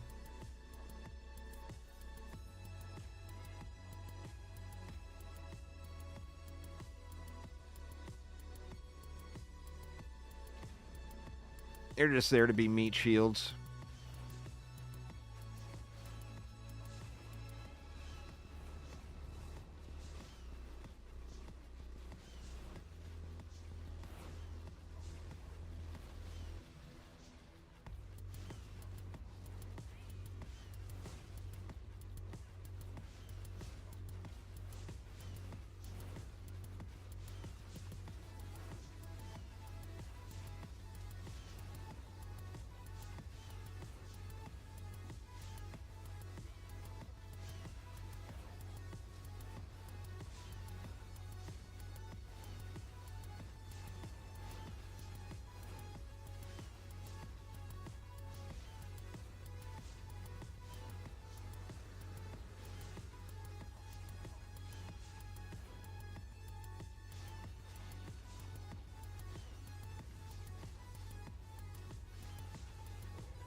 I would love to see him add this map into the Chaos 10 pool without the boss. That would be awesome. They talked about potentially doing it one day. It's a good map.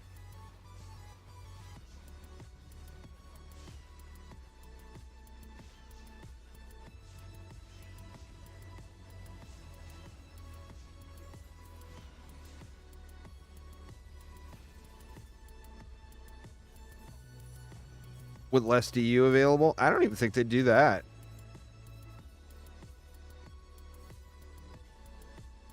I bet they would leave it. Leave it like it is.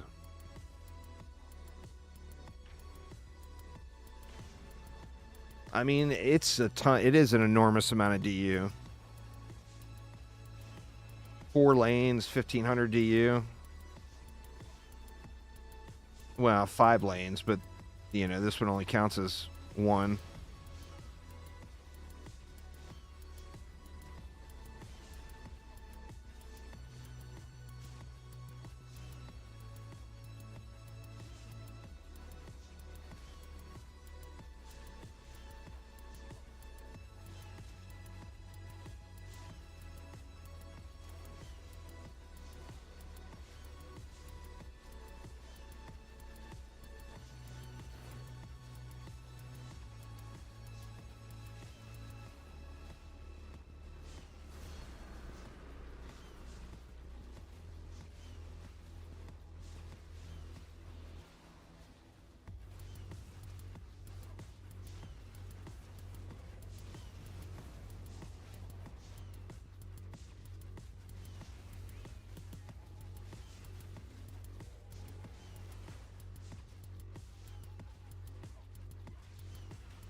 Those wolves do not like standing in those curses, man.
Oh, weird swap. Damage didn't kick in. That's strange.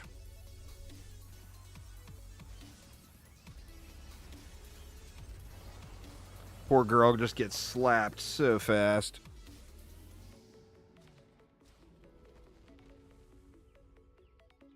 Poor Betsy girl.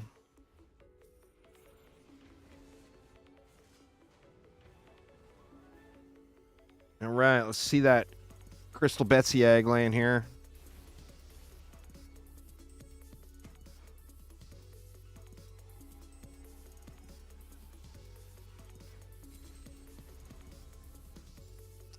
Did not see no egg pop up.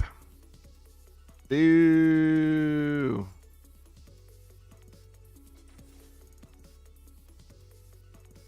Her and the Dragon Lord just get slapped. I remember my first time killing the Dragon Lord. I rushed it. I didn't understand the ignite mechanic or like explore the map at all.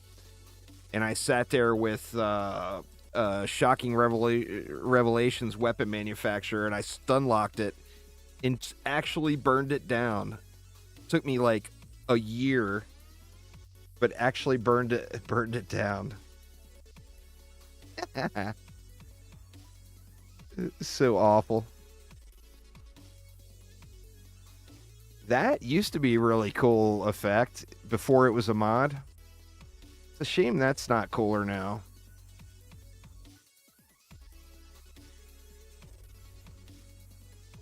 All right, y'all, that is going to get it for me for today. Got my weekly done. I could still knock this out, but I'm not even going to bother with that one. I'll just re-roll it when it flips over. But anyway, like I was saying, Saturday is my birthday, doing a big birthday giveaway. That's going to be going all day long on YouTube and Twitch, so make sure you swing on by on Saturday. Going to kick things off at about noon Pacific time, something like that. And I may actually have another DD stream prior to then. I'm not sure yet. But also check over on the community tab. Pardon me. Check over on the community tab at YouTube here in about 5 minutes, as I'm going to put a poll up there for the next series. See what you guys think about what I should do next as far as a long edited series over the course of many months or whatever on YouTube. But anyway, thank you all so much for hanging out. Let's take a look and see who all is streaming on Twitch. See, Harambe is streaming. We got Maze Queen. I don't know Maze Queen. I always raid Harambe. So would love to raid somebody different, but Harambe is the only person I know there right now that is streaming. So I'm going to send you guys over to Harambe. But yeah. Anyway, that is going to get it for now. So thanks an absolute ton. Have a wonderful rest of your day. And I will see you all next time. Take it easy, y'all.